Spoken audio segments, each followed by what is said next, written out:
Good evening, dear listener. Tonight, we open the pages of one of the most enchanting tales ever told. But before we begin, if these quiet stories bring you peace, take a moment to like this video and subscribe. I'd truly love to know where you're listening from and what hour of the night finds you here. Our little circle now stretches across oceans, bound by stories and calm. So dim the lights, let the air grow still, and let your mind wander gently with me into tonight's story. The Wild Swans. Far away in the land to which the swallows fly when it is winter, dwelt a king who had 11 sons and a daughter named Eliza. The 11 brothers were princes, and each went to school with a star on his breast and a sword by his side. They wrote with diamond pencils on gold slates and learnt their lessons so quickly and read so easily that everyone might know they were princes. Their sister Eliza sat on a little stool of plate glass and had a book full of pictures, which had cost as much as half a kingdom. Oh, these children were indeed happy, but it was not to remain so always. Their father, who was king of the country, married a very wicked queen who did not love the poor children at all. They knew this from the very first day after the wedding. In the palace, there were great festivities, and the children played at receiving company. But instead of having, as usual, all the cakes and apples that were left, she gave them some sand in a teacup and told them to pretend it was cake. The week after, she sent little Eliza into the country to a peasant and his wife, and then she told the king so many untrue things about the young princes that he gave himself no more trouble respecting them. "Go out into the world and get your own living," said the queen. "Fly like great birds who have no voice." But she could not make them ugly as she wished, for they were turned into 11 beautiful wild swans. Then, with a strange cry, they flew through the windows of the palace, over the park, to the forest beyond. It was early morning when they passed the peasant's cottage, where their sister Eliza lay asleep in her room. They hovered over the roof, twisted their long necks, and flapped their wings, but no one heard them or saw them, so they were at last obliged to fly away, high up in the clouds. And over the wide world they flew till they came to a thick, dark wood, which stretched far away to the seashore. Poor little Eliza was alone in her room playing with a green leaf, for she had no other playthings, and she pierced a hole through the leaf and looked through it at the sun. And it was as if she saw her brother's clear eyes, and when the warm sun shone on her cheeks, she thought of all the kisses they had given her. One day passed just like another. Sometimes the winds rustled through the leaves of the rose bush and would whisper to the roses, "Who can be more beautiful than you?" But the roses would shake their heads and say, "Eliza is." And when the old woman sat at the cottage door on Sunday and read her hymn book, the wind would flutter the leaves and say to the book, "Who can be more pious than you?" And then the hymn book would answer Eliza, and the roses and the hymn book told the real truth. At 15, she returned home, but when the queen saw how beautiful she was, she became full of spite and hatred towards her. Willingly would she have turned her into a swan like her brothers, but she did not dare to do so yet, because the king wished to see his daughter. Early one morning the queen went into the bathroom. It was built of marble and had soft cushions, trimmed with the most beautiful tapestry. She took 3 toads with her and kissed them, and said to one, When Eliza comes to the bath, seat yourself upon her head, that she may become as stupid as you are. Then she said to another, place yourself on her forehead, that she may become as ugly as you are, and that her father may not know her. Rest on her heart, she whispered to the third. Then she will have evil inclinations and suffer in consequence. So she put the toads into the clear water, and they turned green immediately. She next called Eliza and helped her to undress and get into the bath. As Eliza dipped her head under the water, one of the toads sat on her hair, a second on her forehead, and a third on her breast. But she did not seem to notice them, and when she rose out of the water, there were 3 red poppies floating upon it. Had not the creatures been venomous or been kissed by the witch, they would have been changed into red roses. At all events, they became flowers, because they had rested on Eliza's head and on her heart. She was too good and too innocent for witchcraft to have any power over her. When the wicked queen saw this, she rubbed her face with walnut juice, so that she was quite brown. Then she tangled her beautiful hair and smeared it with disgusting ointment, till it was quite impossible to recognize the beautiful Eliza. When her father saw her, he was much shocked and declared she was not his daughter. No one but the watchdog and the swallows knew her, and they were only poor animals and could say nothing. Then poor Eliza wept and thought of her 11 brothers, who were all away. Sorrowfully, she stole away from the palace and walked the whole day over fields and moors till she came to the great forest. She knew not in what direction to go, but she was so unhappy and longed so for her brothers, who had been, like herself, driven out into the world, that she was determined to seek them. She had been but a short time in the wood when night came on, and she quite lost the path. So she laid herself down on the soft moss, offered up her evening prayer, and leaned her head against the stump of a tree.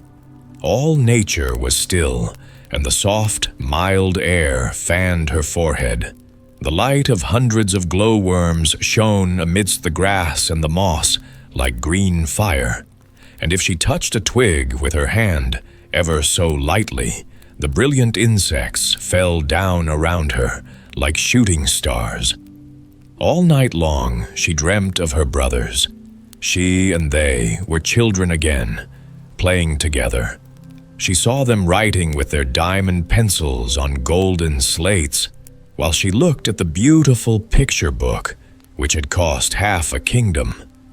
They were not writing lines and letters as they used to do, but descriptions of the noble deeds they had performed and of all they had discovered and seen. In the picture book, too, everything was living. The birds sang, and the people came out of the book and spoke to Eliza and her brothers. But as the leaves turned over, they darted back again to their places, that all might be in order. When she awoke, the sun was high in the heavens, yet she could not see him, for the lofty trees spread their branches thickly over her head. But his beams were glancing through the leaves here and there, like a golden mist. There was a sweet fragrance from the fresh green verdure, and the birds almost perched upon her shoulders. She heard water rippling from a number of springs, all flowing in a lake with golden sands. Bushes grew thickly round the lake, and at one spot an opening had been made by a deer, through which Eliza went down to the water. The lake was so clear that, had not the wind rustled the branches of the trees and the bushes so that they moved, they would have appeared as if painted in the depths of the lake, for every leaf was reflected in the water, whether it stood in the shade or the sunshine. As soon as Eliza saw her own face, she was quite terrified at finding it so brown and ugly. But when she wetted her little hand and rubbed her eyes and forehead, the white skin gleamed forth once more, and, after she had undressed and dipped herself in the fresh water, a more beautiful king's daughter could not be found in the wide world. As soon as she had dressed herself again and braided her long hair, she went to the bubbling spring and drank some water out of the hollow of her hand. Then she wandered far into the forest, not knowing whither she went. She thought of her brothers and felt sure that God would not forsake her. It is God who makes the wild apples grow in the wood to satisfy the hungry. And he now led her to one of these trees, which was so loaded with fruit that the boughs bent beneath the weight. Here she held her noonday repast, placed props under the boughs, and then went into the gloomiest depths of the forest. It was so still that she could hear the sound of her own footsteps, as well as the rustling of every withered leaf which she crushed under her feet. Not a bird was to be seen. Not a sunbeam could penetrate through the large, dark boughs of the trees. Their lofty trunks stood so close together that when she looked before her, it seemed as if she were enclosed within trellis work. Such solitude she had never known before. The night was very dark. Not a single glowworm glittered in the moss. Sorrowfully she laid herself down to sleep, and after a while it seemed to her as if the branches of the trees parted over her head, and that the mild eyes of angels looked down upon her from heaven. When she awoke in the morning, she knew not whether she had dreamt this, or if it had really been so. Then she continued her wandering, but she had not gone many steps forward, when she met an old woman with berries in her basket, and she gave her a few to eat. Then Eliza asked her if she had not seen 11 princes riding through the forest. "No," replied the old woman, "but I saw yesterday 11 swans with gold crowns on their heads, swimming on the river close by." Then she led Eliza a little distance farther to a sloping bank, and at the foot of it wound a little river. The trees on its banks stretched their long, leafy branches across the water towards each other, and where the growth prevented them from meeting naturally, the roots had torn themselves away from the ground, so that the branches might mingle their foliage as they hung over the water. Eliza bade the old woman farewell and walked by the flowing river till she reached the shore of the open sea. And there, before the young maiden's eyes, lay the glorious ocean. But not a sail appeared on its surface. Not even a boat could be seen. How was she to go farther? She noticed how the countless pebbles on the seashore had been smoothed and rounded by the action of the water. Glass, iron, stones, everything that lay there mingled together, had taken its shape from the same power, and felt as smooth or even smoother than her own delicate hand. "The water rolls on without weariness," she said, "till all that is hard becomes smooth. So will I be unwearied in my task. Thanks for your lessons, bright rolling waves. My heart tells me you will lead me to my dear brothers."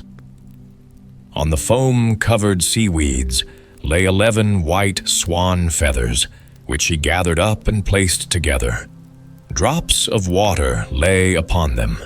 Whether they were dewdrops or tears, no one could say. Lonely as it was on the seashore, she did not observe it, for the ever-moving sea showed more changes in a few hours than the most varying lake could produce during a whole year. If a black, heavy cloud arose, it was as if the sea said, "I can look dark and angry too." and then the wind blew, and the waves turned to white foam as they rolled. When the wind slept, and the clouds glowed with the red sunlight, then the sea looked like a rose leaf. But however quietly its white, glassy surface rested, there was still a motion on the shore as its waves rose and fell like the breast of a sleeping child. When the sun was about to set, Eliza saw 11 white swans with golden crowns on their heads, flying towards the land, one behind the other, like a long white ribbon. Then Eliza went down the slope from the shore and hid herself behind the bushes. The swans alighted quite close to her and flapped their great white wings. As soon as the sun had disappeared under the water, the feathers of the swans fell off, and 11 beautiful princes, Eliza's brothers, stood near her.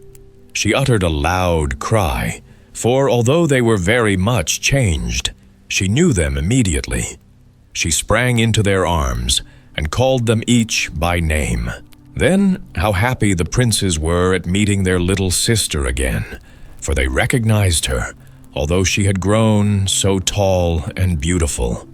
They laughed and they wept, and very soon understood how wickedly their mother had acted to them all.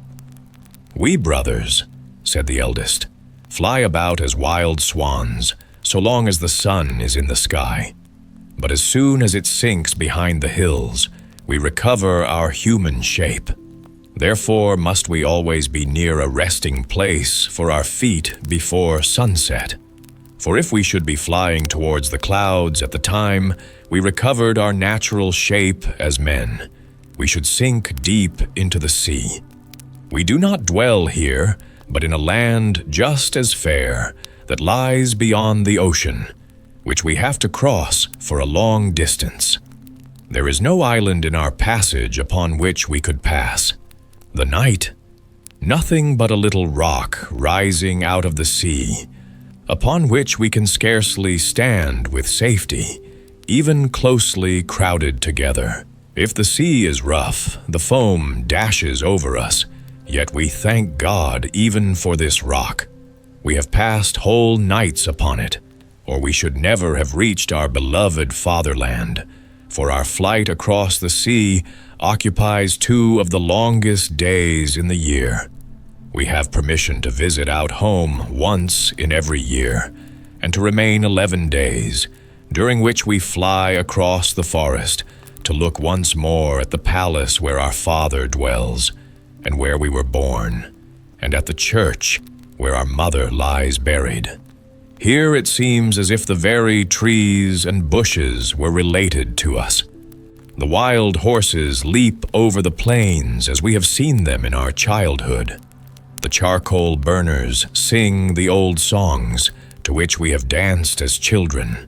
This is our fatherland, to which we are drawn by loving ties. And here we have found you, our dear little sister. Ici. 2 days longer we can remain here, and then must we fly away to a beautiful land which is not our home. And how can we take you with us? We have neither ship nor boat. How can I break this spell? Said their sister. And then she talked about it nearly the whole night, only slumbering for a few hours. Eliza was awakened by the rustling of the swans' wings as they soared above. Her brothers were again changed to swans, and they flew in circles wider and wider till they were far away.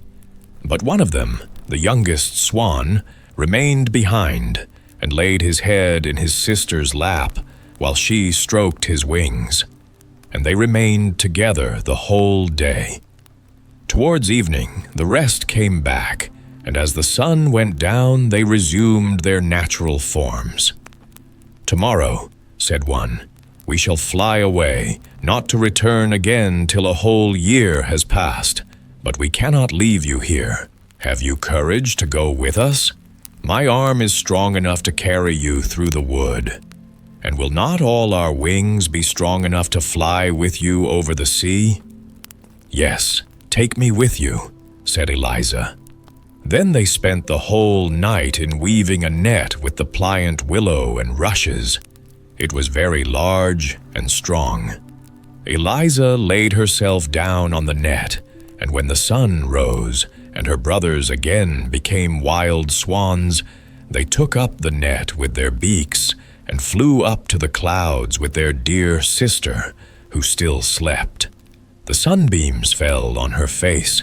Therefore, one of the swans soared over her head so that his broad wings might shade her. They were far from the land when Eliza woke. She thought she must still be dreaming. It seemed so strange to her to feel herself being carried so high in the air over the sea. By her side lay a branch full of beautiful, ripe berries and a bundle of sweet roots. The youngest of her brothers had gathered them for her and placed them by her side. She smiled her thanks to him. She knew it was the same who had hovered over her to shade her with his wings.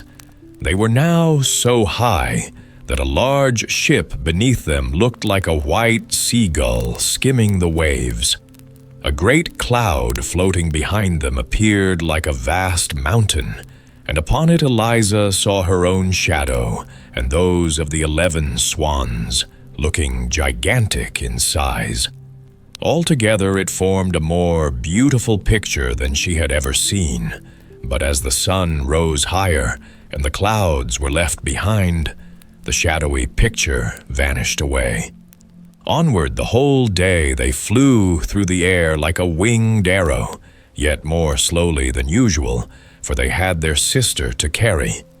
The weather seemed inclined to be stormy, and Eliza watched the sinking sun with great anxiety, for the little rock in the ocean was not yet in sight. It appeared to her as if the swans were making great efforts with their wings. Alas, she was the cause of their not advancing more quickly. When the sun set, they would change to men, fall into the sea, and be drowned.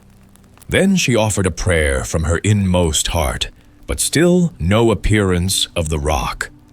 Dark clouds came nearer. The gusts of wind told of a coming storm, while from a thick, heavy mass of clouds, the lightning burst forth, flash after flash. The sun had reached the edge of the sea when the swans darted down so swiftly that Eliza's head trembled. She believed they were falling, but they again soared onward. Presently, she caught sight of the rock just below them, and by this time, the sun was half hidden by the waves. The rock did not appear larger than a seal's head thrust out of the water. They sunk so rapidly that at the moment their feet touched the rock, it shone only like a star, and at last disappeared like the last spark in a piece of burnt paper. Then she saw her brothers standing closely round her, with their arms linked together. There was but just room enough for them, and not the smallest space to spare. The sea dashed against the rock and covered them with spray. The heavens were lighted up with continual flashes, and peal after peal of thunder rolled. But the sister and brothers sat holding each other's hands and singing hymns, from which they gained hope and courage. In the early dawn, the air became calm and still, and at sunrise the swans flew away from the rock with Eliza. The sea was still rough, and from their high position in the air, the white foam on the dark green waves looked like millions of swans swimming on the water. As the sun rose higher, Eliza saw before her, floating on the air, a range of mountains, with shining masses of ice on their summits. In the center rose a castle, apparently a mile long, with rows of columns, rising one above another, while around it palm trees waved and flowers bloomed as large as mill wheels. She asked if this was the land to which they were hastening. The swans shook their heads. for what she beheld were the beautiful, ever-changing cloud palaces of the Fata Morgana, into which no mortal can enter.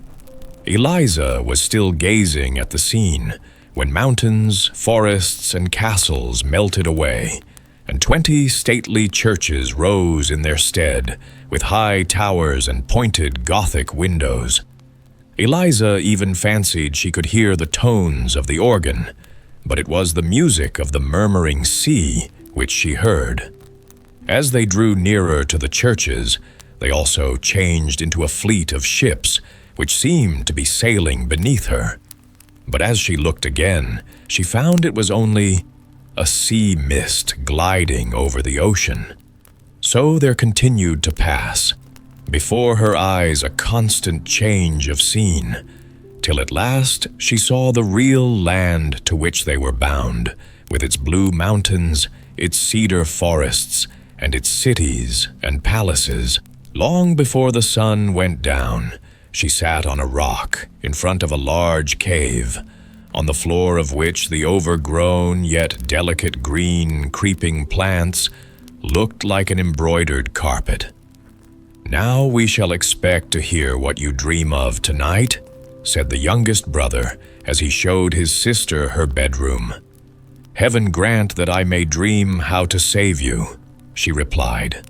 And this thought took such hold upon her mind that she prayed earnestly to God for help, and even in her sleep she continued to pray.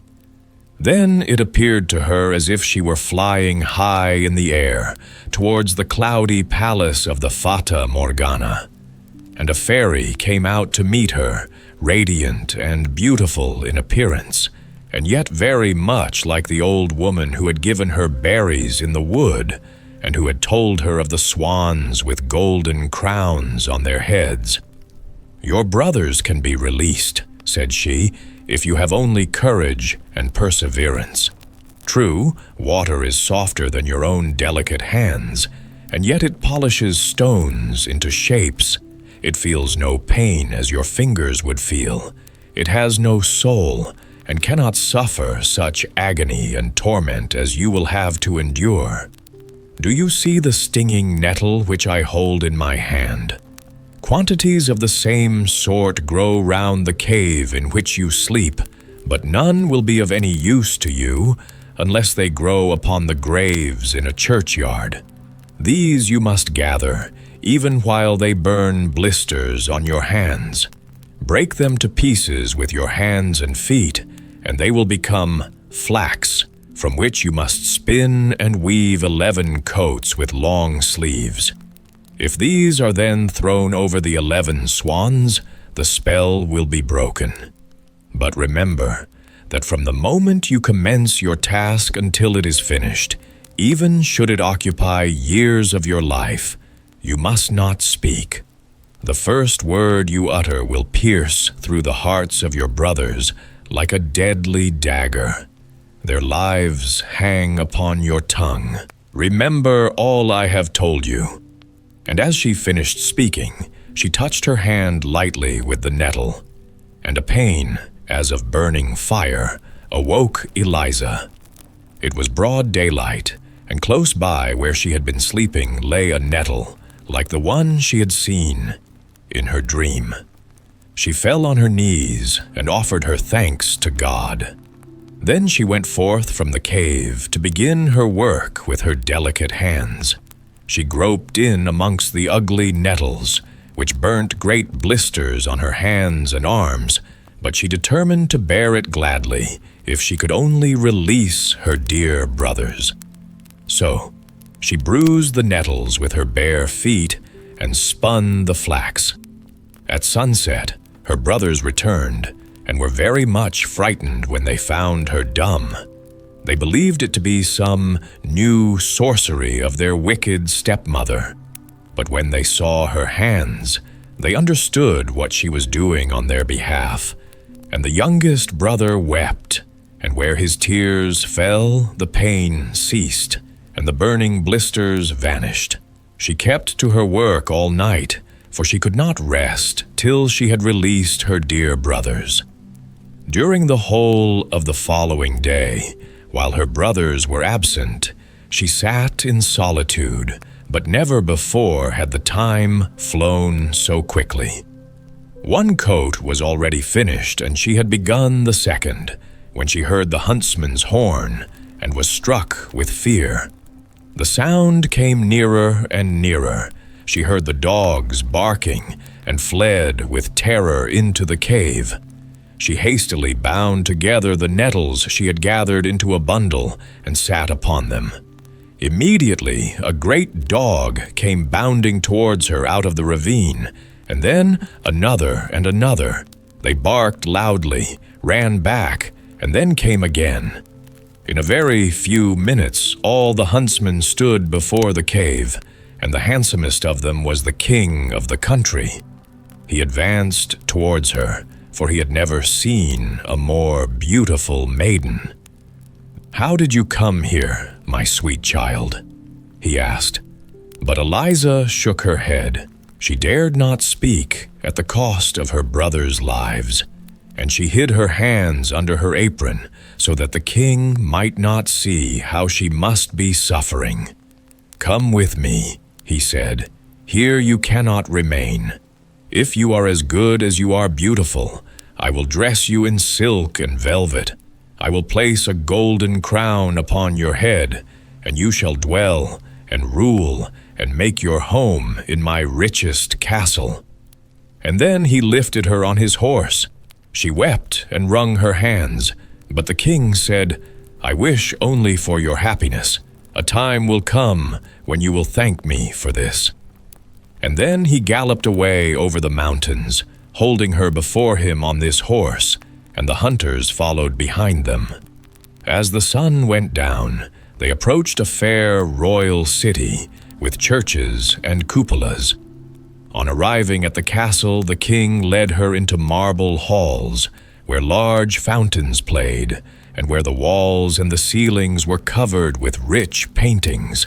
But she had no eyes for all these glorious sights. She could only mourn and weep. Patiently, she allowed the women to array her in royal robes, to weave pearls in her hair, and draw soft gloves over her blistered fingers.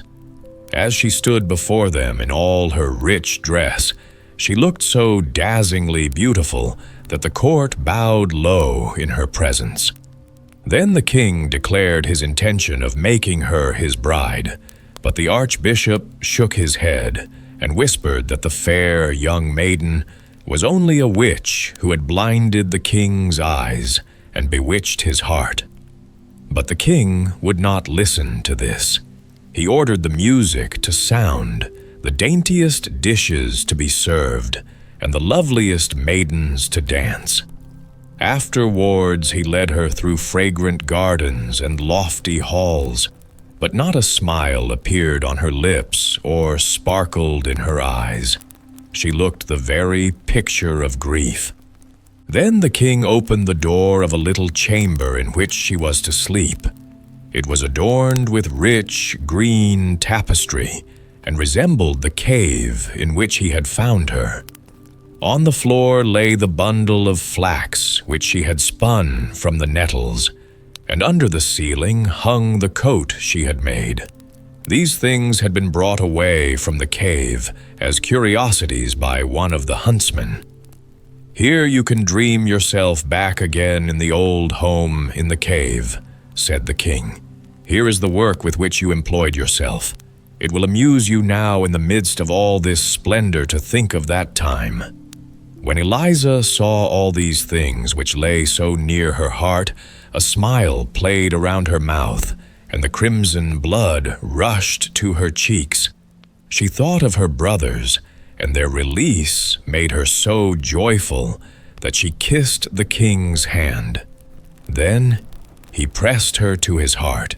Very soon, the joyous church bells announced the marriage feast, and that the beautiful dumb girl out of the wood was to be made the queen of the country. Then the archbishop whispered wicked words in the king's ear, but they did not sink into his heart. The marriage was still to take place, and the archbishop himself had to place the crown on the bride's head. In his wicked spite, he pressed the narrow circlet so tightly on her forehead that it caused her pain. But a heavier weight encircled her heart. Sorrow for her brothers. She felt not bodily pain. Her mouth was closed.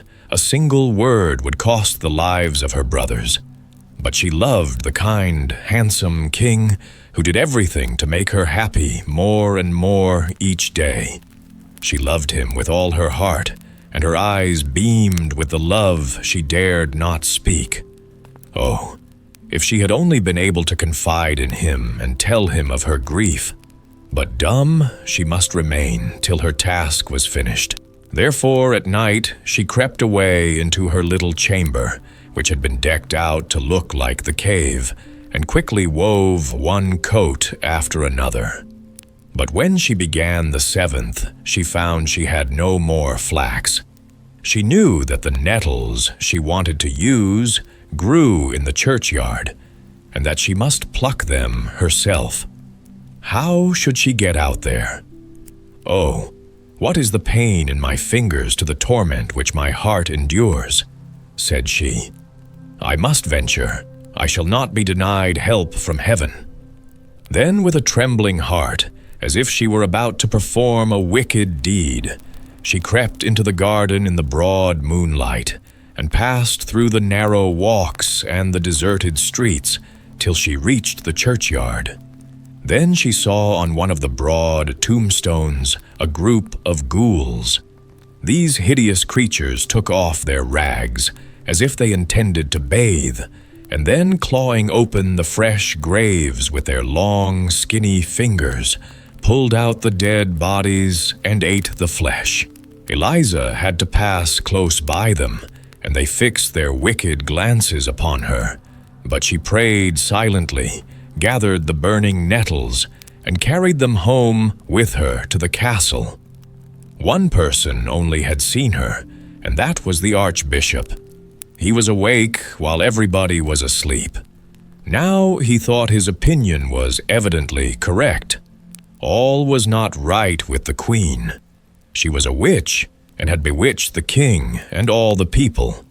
Secretly, he told the king what he had seen and what he feared. And as the hard words came from his tongue, the carved images of the saints shook their heads as if they would say, "It is not so. Eliza is innocent." But the archbishop interpreted it in another way. He believed that they witnessed against her, and were shaking their heads at her wickedness. 2 large tears rolled down the king's cheeks, and he went home with doubt in his heart. And at night he pretended to sleep. But there came no real sleep to his eyes, for he saw Eliza get up every night and disappear in her own chamber. From day to day his brow became darker, and Eliza saw it and did not understand the reason. But it alarmed her and made her heart tremble for her brothers. Her hot tears glittered like pearls on the regal velvet and diamonds, while all who saw her were wishing they could be queens. In the meantime, she had almost finished her task. Only 1 coat of mail was wanting, but she had no flax left, and not a single nettle. Once more only, and for the last time, must she venture to the churchyard and pluck a few handfuls. She thought with terror of the solitary walk and of the horrible ghouls, but her will was firm, as well as her trust in Providence. Eliza went, and the king and the archbishop followed her. They saw her vanish through the wicket gate into the churchyard, and when they came nearer, they saw the ghouls sitting on the tombstone, as Eliza had seen them, and the king turned away his head, for he thought she was with them, she whose head had rested on his breast that very evening. "The people must condemn her," said he, and she was very quickly condemned by everyone to suffer death by fire. Away from the gorgeous regal halls was she led to a dark, dreary cell, where the wind whistled through the iron bars. Instead of the velvet and silk dresses, they gave her the coats of mail which she had woven to cover her, and the bundle of nettles for a pillow. But nothing they could give her would have pleased her more. She continued her task with joy and prayed for help, while the street boys sang jeering songs about her, and not a soul comforted her with a kind word. Towards evening, she heard at the grating the flutter of a swan's wing. It was her youngest brother. He had found his sister, and she sobbed for joy, although she knew that very likely this would be the last night she would have to live. But still she could hope, for her task was almost finished, and her brothers were come. Then the Archbishop arrived, to be with her during her last hours, as he had promised the king. But she shook her head and begged him by looks and gestures not to stay. For in this night she knew she must finish her task, otherwise all her pain and tears and sleepless nights would have been suffered in vain. The Archbishop withdrew, uttering bitter words against her. But poor Eliza knew that she was innocent and diligently continued her work. The little mice ran about the floor. They dragged the nettles to her feet to help as well as they could, and the thrush sat outside the grating of the window and sang to her the whole night long as sweetly as possible to keep up her spirits. It was still twilight, and at least an hour before sunrise, when the 11 brothers stood at the castle gate and demanded to be brought before the king. They were told it could not be. It was yet almost night, and as the king slept, they dared not disturb him. They threatened, they entreated. Then the guard appeared, and even the king himself, inquiring what all the noise meant. At this moment the sun rose. The 11 brothers were seen no more, but 11 wild swans flew away over the castle. And now all the people came streaming forth from the gates of the city to see the witch burnt. An old horse drew the cart on which she sat. They had dressed her in a garment of coarse sackcloth. Her lovely hair hung loose on her shoulders. Her cheeks were deadly pale. Her lips moved silently, while her fingers still worked at the green flax. Even on the way to death, she would not give up her task. The 10 coats of mail lay at her feet. She was working hard at the 11th, while the mob jeered her and said, "See the witch, how she mutters. She has no hymn book in her hand. She sits there with her ugly sorcery. Let us tear it in 1,000 pieces." And then they pressed towards her and would have destroyed the coats of mail. But at the same moment, 11 wild swans flew over her and alighted on the cart.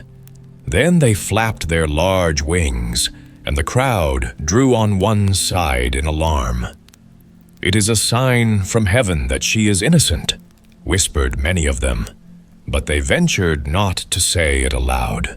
As the executioner seized her by the hand to lift her out of the cart, she hastily threw the 11 coats of mail over the swans, and they immediately became 11 handsome princes. But the youngest had a swan's wing instead of an arm, for she had not been able to finish the last sleeve of the coat. "Now I may speak," she exclaimed. "I am innocent." Then the people, who saw what happened, bowed to her as before a saint, but she sank lifeless in her brother's arms, overcome with suspense, anguish, and pain. "Yes, she is innocent," said the eldest brother, and then he related all that had taken place, and while he spoke, there rose in the air a fragrance as from millions of roses. Every piece of faggot in the pile had taken root and threw out branches, and appeared a thick hedge, large and high, covered with roses, while above all bloomed a white and shining flower that glittered like a star. This flower the king plucked and placed in Eliza's bosom when she awoke from her swoon with peace and happiness in her heart. And all the church bells rang of themselves, and the birds came in great troops, and a marriage procession returned to the castle, such as no king had ever before seen. The Nightingale. In China, you know, the emperor is a Chinese, and all those about him are Chinamen also. The story I am going to tell you happened a great many years ago, so it is well to hear it now before it is forgotten. The emperor's palace was the most beautiful in the world. It was built entirely of porcelain and very costly, but so delicate and brittle that whoever touched it was obliged to be careful. In the garden could be seen the most singular flowers, with prit silver bells tied to them, which tinkled so that everyone who passed could not help noticing the flowers. Indeed, everything in the emperor's garden was remarkable, and it extended so far that the gardener himself did not know where it ended. Those who traveled beyond its limits knew that there was a noble forest with lofty trees sloping down to the deep blue sea, and the great ships sailed under the shadow of its branches. In one of these trees lived a nightingale who sang so beautifully that even the poor fisherman, who had so many other things to do, would stop and listen. Sometimes, when they went at night to spread their nets, they would hear her sing and say, "Oh, am not that beautiful?"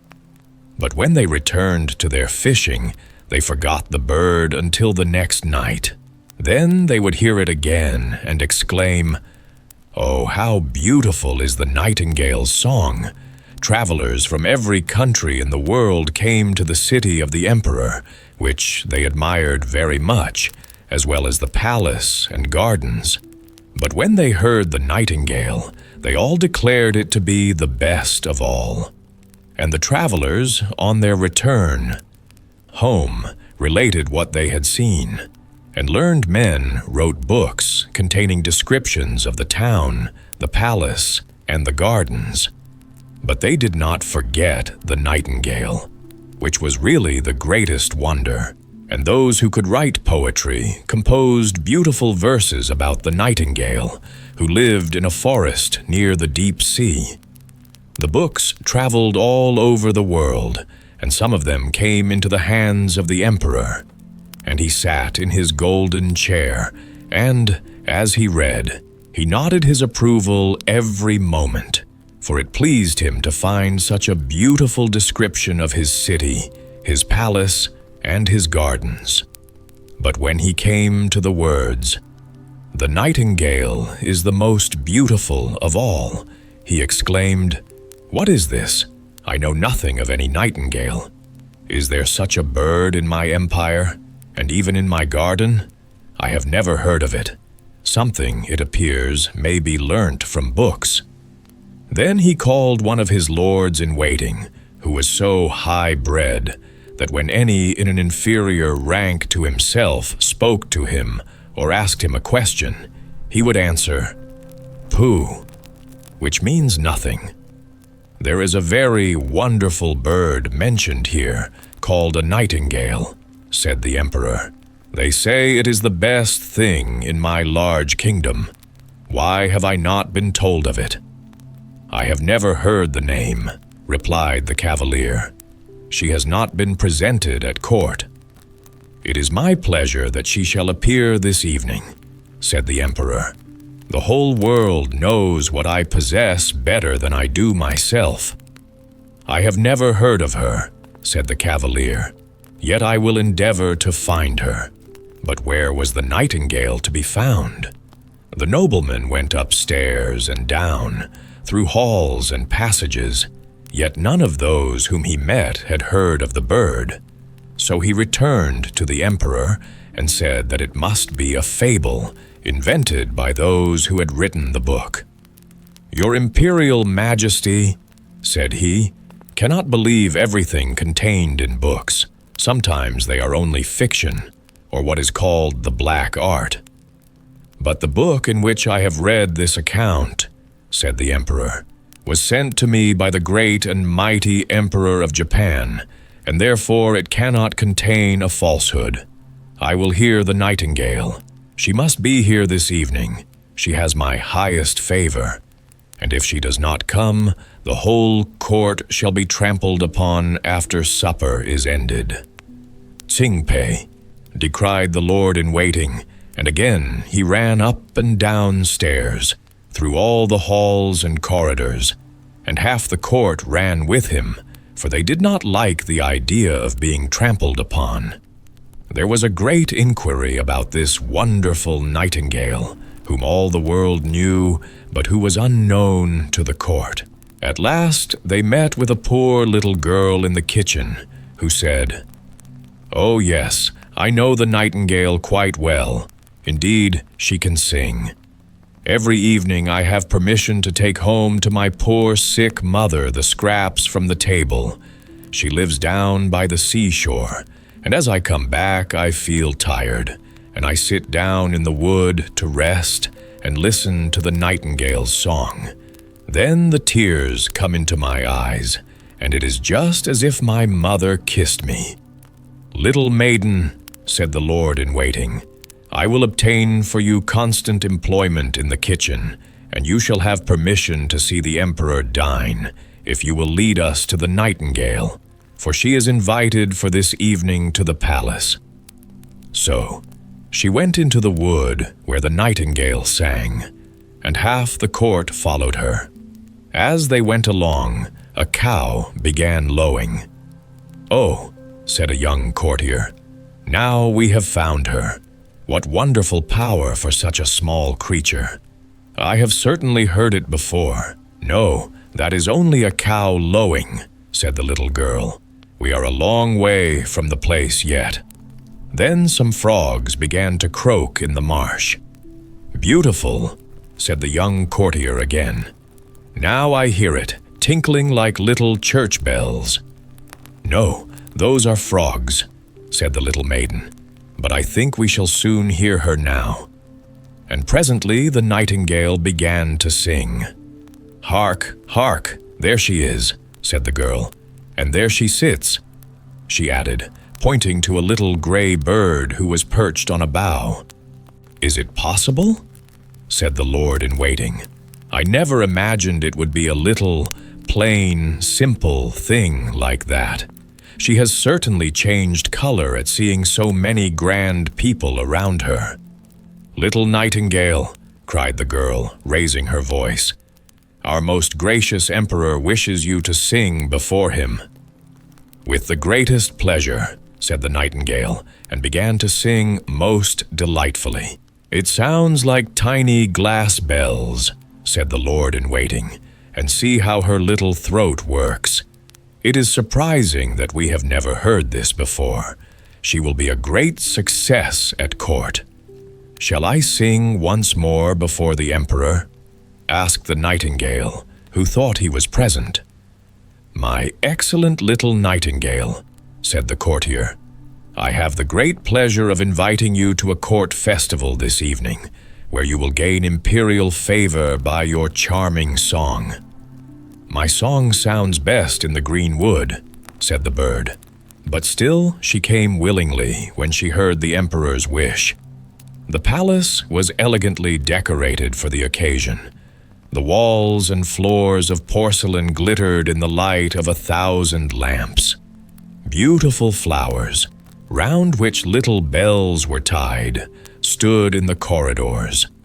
What with the running to and fro and the draught, these bells tinkled so loudly that no one could speak to be heard. In the center of the great hall, a golden perch had been fixed for the nightingale to sit on. The whole court was present, and the little kitchen maid had received permission to stand by the door. She was not installed as a real court cook. All were in full dress, and every eye was turned to the little gray bird, when the emperor nodded to her to begin. The nightingale sang so sweetly that the tears came into the emperor's eyes and then rolled down his cheeks as her song became still more touching and went to everyone's heart. The emperor was so delighted that he declared the nightingale should have his gold slipper to wear round her neck, but she declined the honor with thanks. She had been sufficiently rewarded already. "I have seen tears in an emperor's eyes," she said. "That is my richest reward. An emperor's tears have wonderful power and are quite sufficient honor for me." And then she sang again, more enchantingly than ever. "That singing is a lovely gift," said the ladies of the court to each other, and then they took water in their mouths to make them utter the gurgling sounds of the nightingale when they spoke to anyone, so that they might fancy themselves nightingales. And the footmen and chambermaids also expressed their satisfaction, which is saying a great deal, for they are very difficult to please. In fact, the nightingale's visit was most successful. She was now to remain at court, to have her own cage, with liberty to go out twice a day and once during the night. 12 servants were appointed to attend her on these occasions, who each held her by a silken string fastened to her leg. There was certainly not much pleasure in this kind of flying. The whole city spoke of the wonderful bird, and when two people met, one said "Nightin" and the other said "Gale," and they understood what was meant, for nothing else was talked of. 11 peddlers' children were named after her, but not of them could sing a note. One day the emperor received a large packet on which was written, "The Nightingale." "Here is no doubt a new book about our celebrated bird," said the emperor. But instead of a book, it was a work of art contained in a casket, an artificial nightingale made to look like a living one and covered all over with diamonds, rubies, and sapphires. As soon as the artificial bird was wound up, it could sing like the real one, and could move its tail up and down, which sparkled with silver and gold. Round its neck hung a piece of ribbon, on which was written, "The Emperor of China's nightingale is poor compared with that of the Emperor of Japan's." "This is very beautiful," exclaimed all who saw it, and he who had brought the artificial bird received the title of Imperial Nightingale Bringer-in-Chief. "Now they must sing together," said the court, "and what a duet it will be." But they did not get on well, for the real nightingale sang in its own natural way, but the artificial bird sang only waltzes. "That is not a fault," said the music master. "It is quite perfect to my taste." So then it had to sing alone, and was as successful as the real bird. Besides, it was so much prettier to look at, for it sparkled like bracelets and breastpins. 33 times did it sing the same tunes without being tired. The people would gladly have heard it again, but the emperor said the living nightingale ought to sing something. But where was she? No one had noticed her when she flew out at the open window, back to her own green woods. "What strange conduct," said the emperor, when her flight had been discovered, and all the courtiers blamed her and said she was a very ungrateful creature. "But we have the best bird after all," said one. And then they would have the bird sing again, although it was the 34th time they had listened to the same piece, and even then they had not learnt it, for it was rather difficult. But the music master praised the bird in the highest degree, and even asserted that it was better than a real nightingale, not only in its dress and the beautiful diamonds, but also in its musical power. "For you must perceive, my chief lord and emperor, that with a real nightingale we can never tell what is going to be sung, but with this bird, everything is settled. It can be opened and explained so that people may understand how the waltzes are formed and why one note follows upon another. This is exactly what we think, they all replied. And then the music master received permission to exhibit the bird to the people on the following Sunday, and the emperor commanded that they should be present to hear it sing. When they heard it, they were like people intoxicated. However, it must have been with drinking tea, which is quite a Chinese custom. They all said, "Oh," and held up their forefingers and nodded. But a poor fisherman who had heard the real nightingale said, "It sounds prettily enough, and the melodies are all alike. Yet there seems something wanting. I cannot exactly tell what." And after this, the real nightingale was banished from the empire. The artificial bird was placed on a silk cushion close to the emperor's bed. The presents of gold and precious stones which had been received with it were round the bird, and it was now advanced to the title of Little Imperial Toilet Singer, and to the rank of number, 1 on the left hand, for the emperor considered the left side on which the heart lies as the most noble, and the heart of an emperor is in the same place as that of other people. The music master wrote a work in 25 volumes about the artificial bird, which was very learned and very long, and full of the most difficult Chinese words. Yet all the people said they had read it and understood it, for fear of being thought stupid and having their bodies trampled upon.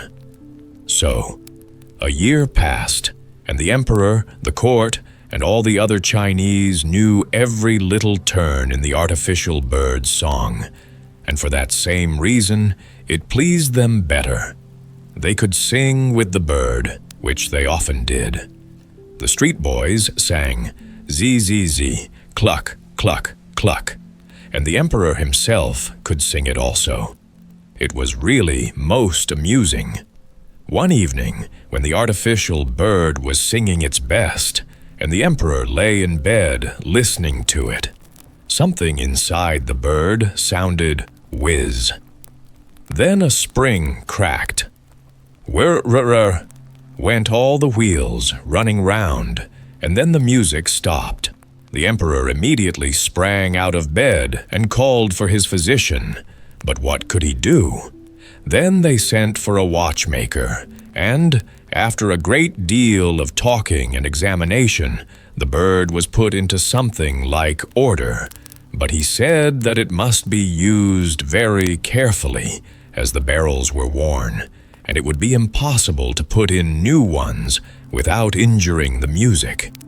Now there was great sorrow, as the bird could only be allowed to play once a year, and even that was dangerous for the works inside it. Then the music master made a little speech, full of hard words, and declared that the bird was as good as ever, and of course no one contradicted him. 5 years passed, and then a real grief came upon the land. The Chinese really were fond of their emperor, and he now lay so ill that he was not expected to live. Already a new emperor had been chosen, and the people who stood in the street asked the lord-in-waiting how the old emperor was. But he only said, "Pooh," and shook his head. Cold and pale lay the emperor in his royal bed. The whole court thought he was dead, and everyone ran away to pay homage to his successor. The chamberlains went out to have a talk on the matter, and the ladies' maids invited company to take coffee. Cloth had been laid down on the halls and passages so that not a footstep should be heard, and all was silent and still. But the emperor was not yet dead, although he lay white and stiff on his gorgeous bed, with the long velvet curtains and heavy gold tassels. A window stood open, and the moon shone in upon the emperor and the artificial bird. The poor emperor, finding he could scarcely breathe with a strange weight on his chest, opened his eyes and saw Death sitting there. He had put on the emperor's golden crown and held in one hand his sword of state and in the other his beautiful banner. All around the bed and peeping through the long velvet curtains were a number of strange heads, some very ugly, and others lovely and gentle-looking. These were the emperor's good and bad deeds, which stared him in the face. Now Death sat at his heart. Do you remember this? Do you recollect that? They asked one after another, thus bringing to his remembrance circumstances that made the perspiration stand on his brow. "I know nothing about it," said the emperor. "Music, music," he cried. "The large Chinese drum, that I may not hear what they say." But they still went on, and Death nodded like a Chinaman to all they said. "Music, music," shouted the emperor. "You little precious golden bird, sing, pray sing. I have given you gold and costly presents. I have even hung my golden slipper round your neck. Sing, sing." But the bird remained silent. There was no one to wind it up, and therefore it could not sing a note. Death continued to stare at the emperor with his cold, hollow eyes, and the room was fearfully still. Suddenly there came through the open window the sound of sweet music. Outside, on the bough of a tree, sat the living nightingale. She had heard of the emperor's illness, and was therefore come to sing to him of hope and trust. And as she sung, the shadows grew paler and paler. The blood in the emperor's veins flowed more rapidly, and gave life to his weak limbs.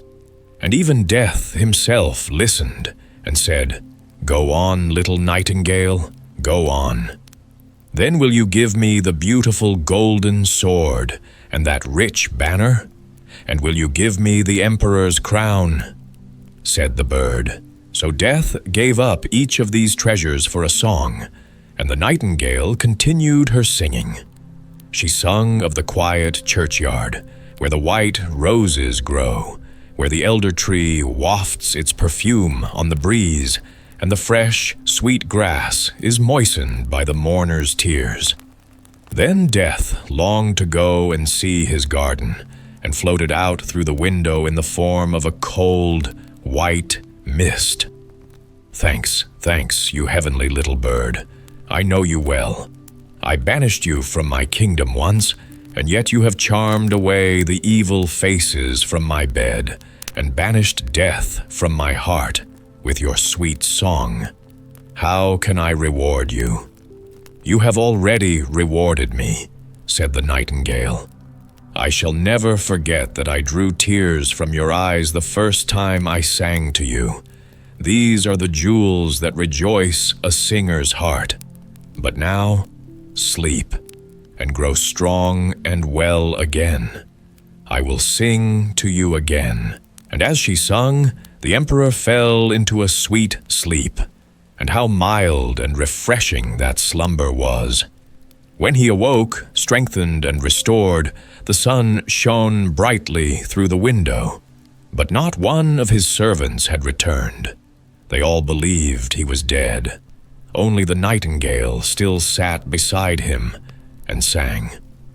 "You must always remain with me," said the emperor. "You shall sing only when it pleases you, and I will break the artificial bird into 1,000 pieces." "No, do not do that," replied the nightingale. "The bird did very well as long as it could. Keep it here still. I cannot live in the palace and build my nest, but let me come when I like. I will sit on a bough outside your window in the evening and sing to you, so that you may be happy and have thoughts full of joy. I will sing to you of those who are happy and those who suffer, of the good and the evil who are hidden around you. The little singing bird flies far from you and your court to the home of the fisherman and the peasant's cot. I love your heart better than your crown, and yet something holy lingers round that also. I will come, I will sing to you, but you must promise me one thing." "Everything," said the emperor, who, having dressed himself in his imperial robes, stood with the hand that held the heavy golden sword pressed to his heart. "I only ask one thing," she replied. "Let no one know that you have a little bird who tells you everything. It will be best to conceal it." So saying, the nightingale flew away. The servants now came in to look after the dead emperor, when, lo, there he stood, and to their astonishment, said, "Good morning." Grandmother. Grandmother is very old. Her face is folded with soft wrinkles, and her hair has turned the color of winter snow.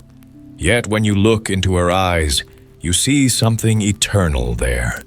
Two quiet stars that still shine through the years. They are not bright like the stars of youth, but tender and full of peace, like those that watch over the world at dawn. When those eyes rest upon you, they seem to bless you without words. You feel comforted, as if she carries within her gaze the secret of a long and gentle life. Her dress is made of heavy, shimmering silk, with great flowers woven into its fabric, and when she moves, it rustles softly like the whisper of leaves in an old garden. Everything about her carries the dignity of another time, the slow grace, the calm of one who has seen both sorrow and joy and made peace with them. But most wonderful of all are her stories. Oh, the stories she tells. No one can tell a tale like Grandmother. When she speaks, the past seems to breathe again. The air fills with forgotten voices, and every word feels alive. She knows so much, for she was here long before father or mother were even born. That is certain. On the table beside her lies her old hymn book, its cover worn and bound with silver clasps. She opens it often, and inside, between the yellowed pages, rests a rose, pressed flat, dry, and faded. It has lost its color, its scent, its life. Yet whenever Grandmother looks upon it, her face softens. A smile, half joy and half sorrow, trembles upon her lips, and her eyes grow moist. We, the children, watch her and wonder, why does she look at that withered flower so tenderly? What secret does it hold? And then, as her tears fall upon its brittle petals, something marvelous happens. The air grows warm, and the rose seems to breathe again. A fragrance fills the room, faint at first, then sweet and full. The walls melt away into a golden haze, and suddenly we are no longer in Grandmother's parlor, but in a great green wood. The sunlight streams through branches thick with leaves. Birds sing, the earth smells of summer, and there, in that light, stands Grandmother. But she is no longer old.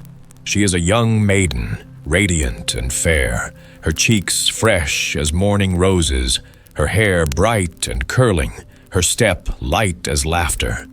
Only her eyes remain the same, those mild, saintly eyes that belong to eternity. Beside her sits a young man, tall and strong. His hand is in hers. He gives her a rose, the very rose that now lies faded in her book. And she smiles, a smile of such pure happiness that even time itself must have paused to look. Grandmother cannot smile like that now, not with the same unguarded joy. But she remembers. That smile still lingers, faint but living, each time she looks at the dried flower. It holds within it a whole lifetime, youth, love, and the first awakening of dreams that never truly die. But time, ever gentle and ever cruel, has passed. The young man is gone, and the rose has withered in the old hymn book. Grandmother sits again in her chair, her eyes lowered, her heart filled with the quiet ache of remembrance. The fragrance has faded, but the love remains. And now, Grandmother is gone too. One evening, after telling us a long and beautiful story, a story of kings and angels and small miracles hidden in ordinary days, she said she was tired. She leaned her head back to rest, and we thought she had only fallen asleep. We heard her breathing softly, slowly, like the rhythm of a lullaby. Then the sound grew gentler still, until it ceased altogether. Her face grew bright with peace, as though a warm light shone from within. She smiled once more, the same smile she had given the young man long ago. And then, people said she was dead. But we children did not believe she was gone. She looked too calm, too full of quiet joy. They placed her in a black coffin lined with white linen, and she looked so mild and beautiful that we were not afraid to look upon her. The wrinkles had vanished, her hair shone like silver, and on her lips rested that sweet, mysterious smile. Beneath her head lay the hymn book, just as she had wished, and between its pages still slept the withered rose. Then they buried Grandmother by the churchyard wall, where the wind hums softly through the grass. In spring, a rose tree grew from her grave, blooming soon with blossoms as bright as her smile. The nightingale came each evening to sing among its flowers, and its song mingled with the music of the organ in the church. Inside, the old psalms were sung, the very ones written in Grandmother's hymn book beneath her resting head. When the moon rose, it shone gently upon the grave, silvering the petals of the roses and turning the grass to frost-like lace. Yet Grandmother was not there. The dead know far more than the living. They understand that to appear again among us would bring fear, not comfort. They have crossed beyond the veil to a peace where no pain or parting can reach them. And so we live, and we remember. The earth lies upon her coffin. Within it, the book has turned to dust. The rose has crumbled into nothing. Yet over the grave, fresh roses bloom each year. The nightingale sings. The organ plays. And within our hearts, Grandmother still lives. Her gentle eyes, her soft hands, her voice that told stories sweeter than dreams. Her eyes, especially, will never die. They are like stars that cannot fade. One day, ours too shall open again, and we shall see her, not old and weary, but young and beautiful, as when she first smiled over a red, living rose. And then we shall know that love, like her eyes, belongs to eternity. The drop of water. Of course you know what a magnifying glass is. One of those little round lenses that makes every tiny thing look 100 times bigger than it truly is.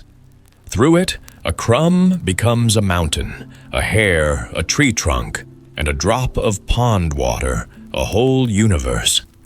When a person holds such a glass to his eye and gazes upon that small, glistening bead drawn from the still pond by the meadow, he will see, if he has any patience, 1,000 marvelous beings swimming and tumbling about, creatures invisible to the naked sight, yet as real as you or I. They dart and whirl and twist in wild delight. They chase one another and seize one another. They dance their little dances and fight their little wars. Some devour, some flee, some cling together in clusters like merry children at play. It almost looks like a crowded marketplace of spiders, all leaping and tumbling about in confusion, fierce yet strangely joyful in their own busy way. Now, in a small, crooked hut at the edge of the village lived an old man, whom everyone called Cribble Crabble, and truly, that was his name. He was a curious soul, greedy for wonders, and always longing for the best of everything. If he could not gain what he wanted by ordinary means, then he would gain it by magic, for he was well versed in the dark and glittering arts that twist nature to one's desire. He owned old books bound in skin, bottles filled with murmuring liquids, and boxes that never opened the same way twice. Yet of all his possessions, his most beloved was a simple thing, a magnifying glass, clear as ice and set in brass, through which he believed the secrets of the world could be read like writing upon glass. One afternoon, while the wind whispered over the reeds, Cribble Crabble sat by his window and held the lens to his eye. He had scooped a drop of water from a muddy puddle near the ditch, a common drop, brownish and dull to anyone else. But when he raised it beneath his glass, he gasped aloud. What a cribbling and crabbling there was within! Thousands of tiny beings sprang and tumbled, seized and bit and swallowed each other whole. It was a frenzy of life and hunger. "Horrible!" cried the old man, his gray brows knitting. "Such cruelty! Can they not be persuaded to live in peace and quietness, each tending his own little affairs without trampling his neighbor?" He pondered long over this, drumming his fingers upon the table, but no peaceful plan would do. At last he muttered, "If I am to understand them, they must be made clearer to my sight. Perhaps a touch of color will reveal their nature." So he reached for a small vial that glowed faintly in the dusk. Into the droplet of water, he let fall a single ruby-red bead of liquid. It was not wine, as it appeared, but witch's blood drawn from the lobes of the ear. Finest quality, 9d a drop, and dangerous to waste. The moment it touched the water, the whole tiny world blushed pink. Now the creatures shone like naked little men and women, rushing through the rosy light. It looked, indeed, like an entire city of wild folk stripped bare to the skin. Just then another magician passed by. An odd fellow, ancient as the hills, and so secret that no one had ever given him a name. He was simply called the Nameless One, and that was perhaps the best thing about him. "What curiosity have you caught there, Cribble Crabble?" he asked, peering with eyes as sharp as needles. "If you can guess," said Cribble Crabble, chuckling, "I'll make you a gift of it." "That is easily said," replied the Nameless One, "but not so easily done." He took up the magnifying glass and bent close.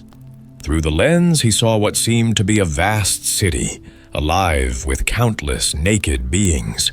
Streets of movement, squares of struggle, alleys of noise and dust, everywhere quarrel and uproar. It was terrible to watch. One creature clawed another. One was dragged down as another climbed up. Teeth flashed, limbs tangled. The stronger trampled the weak, the quick outwitted the slow. "Look there," cried one little man. "His leg is longer than mine. Away with it." Another jeered, "That one bears a bruise. It must pain him. Let it pain him more." They swarmed upon the wounded one, tore and bit and devoured him. And see, over there sat a gentle creature, quiet as a maiden, wishing only for peace. Yet even she was not spared. They pulled her hair, dragged her to the center, and tore her apart with laughter. The Nameless One lowered the glass and gave a dry little laugh. "That is a merry sight," said he. "Indeed," said Cribble Crabble. "But can you tell me what it is?" "Why, surely that is plain enough," said the other. "It is Paris, or London, or any great city of men, for they are all the same. See how they scramble and bite, how they envy and destroy one another. A great city indeed." Cribble-Crabble leaned back and chuckled till the tears ran down his cheeks. "A city?" he said at last. "You are mistaken, friend. It is nothing more than a drop of puddle water." The nameless one smiled faintly, but whether in scorn or sorrow, none could tell. "Then your puddle is wiser than most men," he said, and went his way, leaving Cribble-Crabble to stare once more into the little red world that boiled and shimmered under his glass, a tiny mirror of all mankind. Everything in its proper place. It was over 100 years ago. By the great lake behind the wood there stood an old mansion. Round about it circled a deep ditch with bulrushes, reeds, and grasses growing in it. Close by the bridge, near the entrance gate, an old willow tree bent over the reeds. From the narrow lane came the sound of horns and the trampling of horses, and therefore the little girl who tended the geese hastened to drive her charges away from the bridge before the hunting party came galloping up. They approached with such speed that she was obliged to climb up onto one of the high cornerstones of the bridge to avoid being run down. She was still little more than a child, pretty and slender, with a gentle expression in her face and lovely bright eyes. But the Baron took no note of this. As he galloped past her, he reversed the whip in his hand, and in rough play gave her such a blow in the chest with the butt end that she fell backward into the ditch. "Everything in its proper place," he cried. "Into the mud with you." And he laughed loudly, for this was intended to be funny, and the rest of the company joined in his mirth. They shouted and clamored, while the hunting dogs barked even more loudly than before. It was indeed rich birds come rushing, but goodness knows how rich he was. The poor goose girl, in falling, managed to seize one of the drooping branches of the willow tree and hang from it over the muddy water.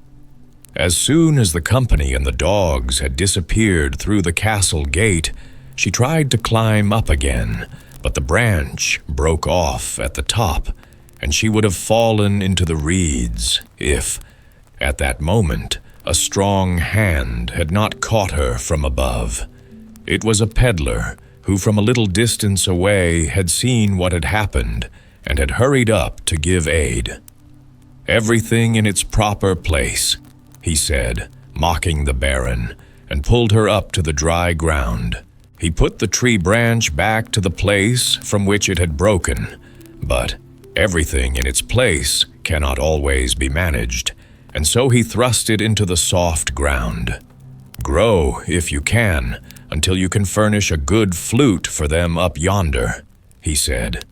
It would have given him great pleasure to see the Baron and his companions well thrashed. And then the peddler made his way to the mansion, but did not go into the main hall. He was much too humble for that.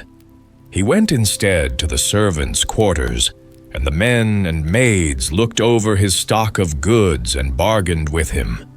From above, where the guests were at table, was heard a sound of roaring and screaming that was intended for song. That was the best they could do. There was loud laughter, mingled with the barking and yapping of dogs, for there was riotous feasting up there. Wine and strong old ale foamed in jugs and glasses, and the dogs ate with their masters, and some of them, after having their snouts wiped with their ears, were kissed by them. The peddler was told to come upstairs with his wares, but it was only to make fun of him.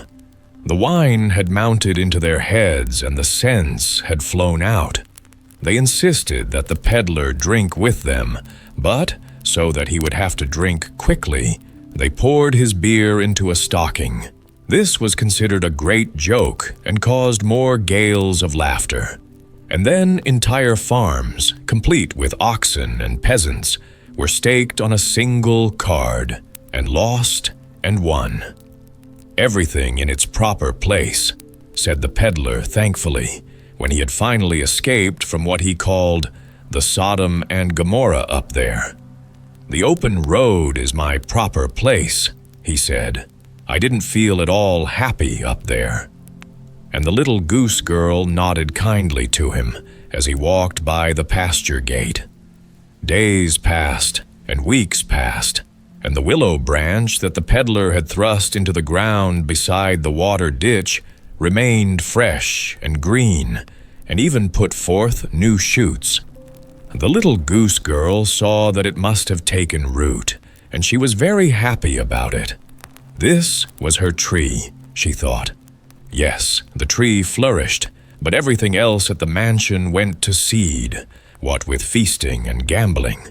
For these two are like wheels, upon which no man can stand securely. Scarcely 6 years had passed before the Baron left the mansion, a beggar, with bag and stick in hand. And the mansion itself was bought by a rich merchant, and the purchaser was the very peddler who had once been mocked at in the great hall and forced to drink beer from a stocking. Honesty and industry are good winds to speed a vessel, and now the peddler was the master of the mansion. But from that moment, card-playing was not permitted there anymore. "That is bad reading," he said. When the devil saw a Bible for the first time, he wanted something to counteract it, and so he invented card-playing. The new owner took himself a wife, and who do you suppose she was but the pretty little goose girl, who had always been so faithful and good. In her new clothes, she looked as beautiful and fine as if she had been of high birth.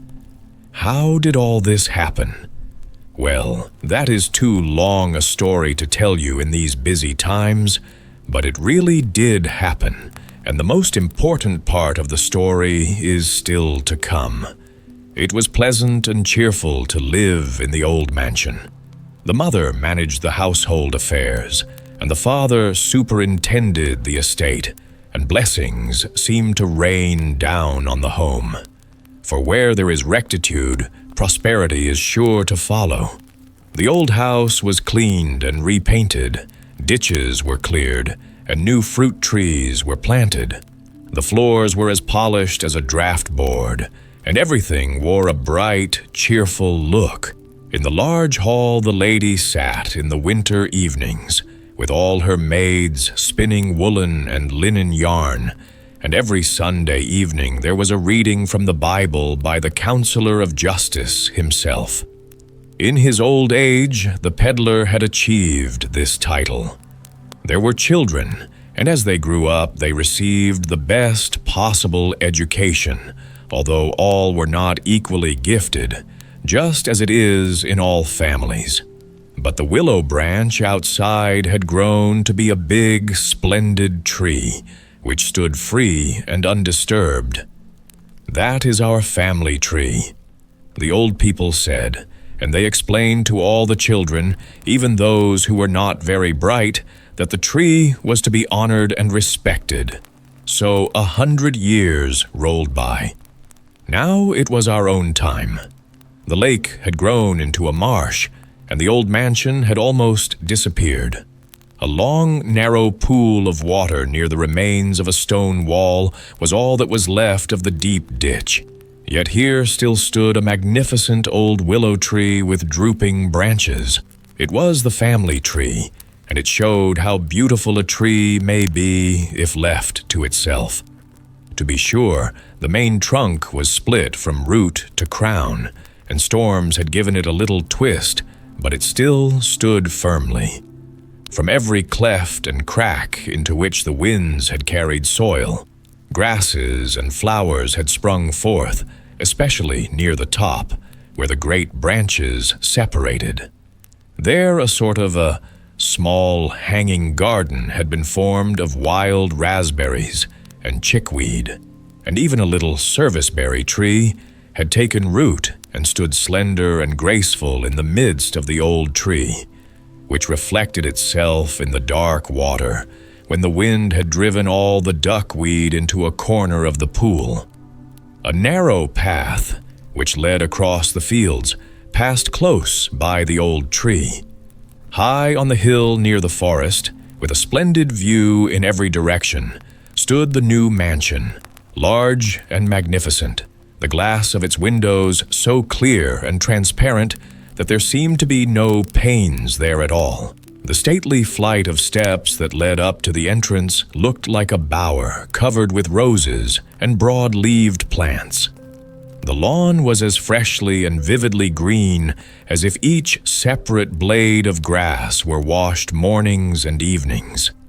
In the great hall hung valuable pictures. There were silken chairs and sofas so airy and graceful that they seemed almost ready to walk on their own legs. There were tables with polished marble tops and books bound in rich morocco and gold. Yes, they were really wealthy people who lived here. They were people of position. Here lived the Baron and his family. Everything here fitted with everything else. The motto of the house was still, "Everything in its proper place."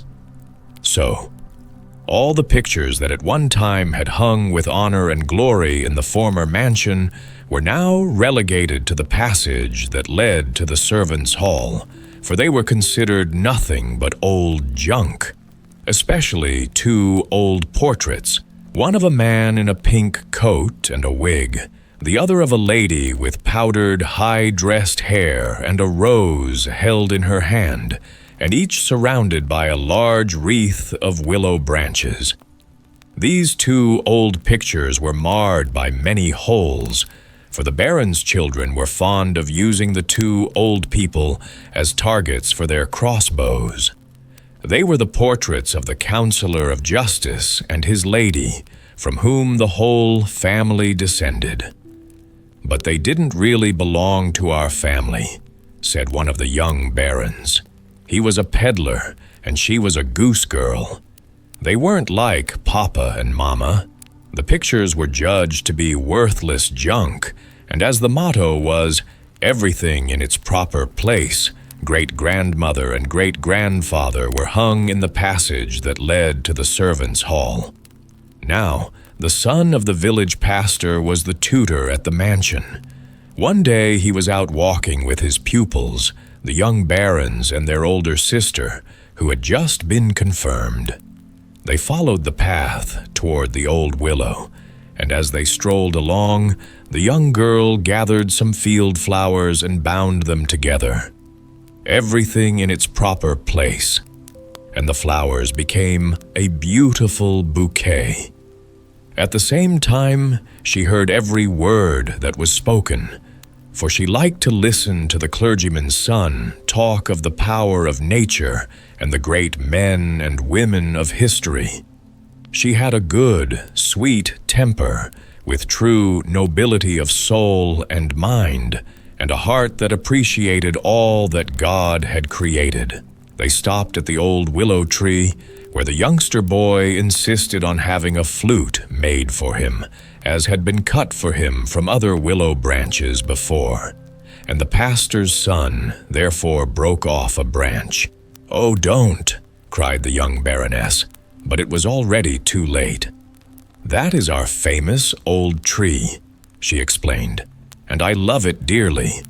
They laugh at me at home for it, but I don't care.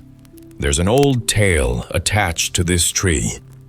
Then she told them all the story about the tree, about the old mansion, and the peddler and the goose girl, who had met for the first time on this very spot, and had afterward founded the noble family to which these young people belonged.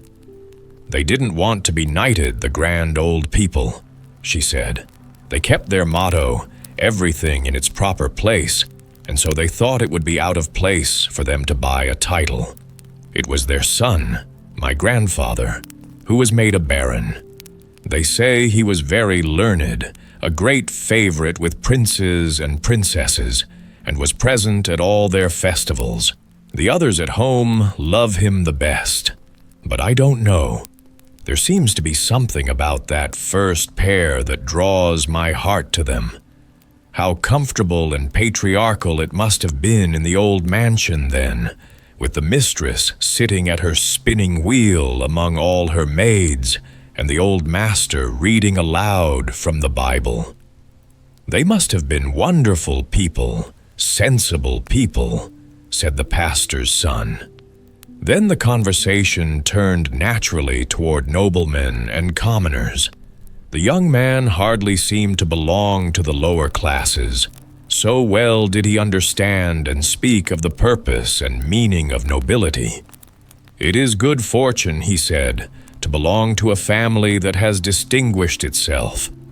In your own blood there is then, so to speak, a spur that urges you on to make progress in everything that is good.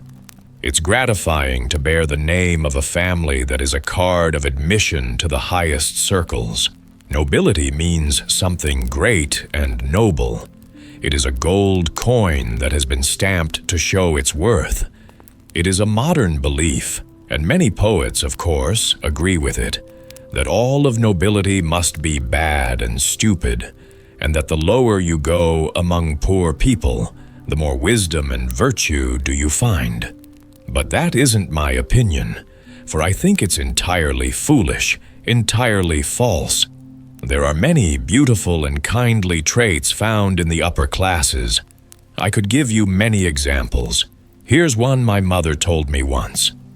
She was visiting a noble family in town, where I think my grandmother had nursed the lady of the house.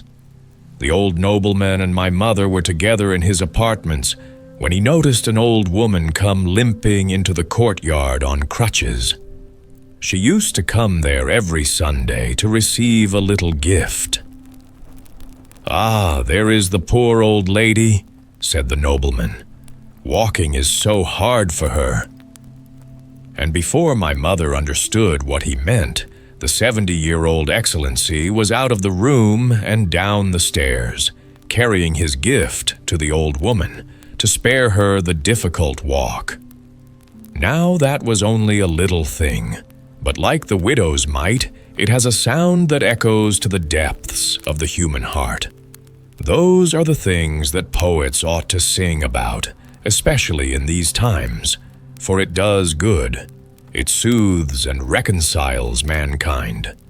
But when a person, just because he is of noble birth and has a pedigree, stands on his hind legs and neighs in the street like an Arabian horse, and when a commoner has been in the rooms, sneers, "Something out of the street has been in here," that is nobility in decay and just a mask such as Thespis created. People are glad to see one like that satirized. That was the way the pastor's son spoke. It was a rather long speech, but while talking, he had finished carving the flute. That night, there was a great party at the mansion, with many guests from about the neighborhood and from the capital. The main hall was full of people.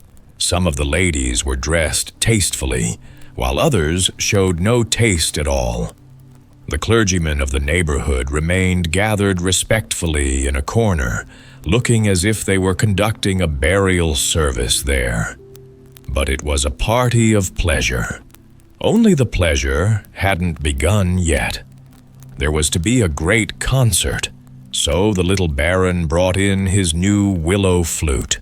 But neither he nor his father could get a note from it, so they decided it was worthless. There were chamber music and song, both of the sort that pleases the performers most, yet quite charming. Suddenly, a certain cavalier, his father's son and nothing else, spoke to the tutor. "Are you a musician?" he demanded. "You play the flute and make it too.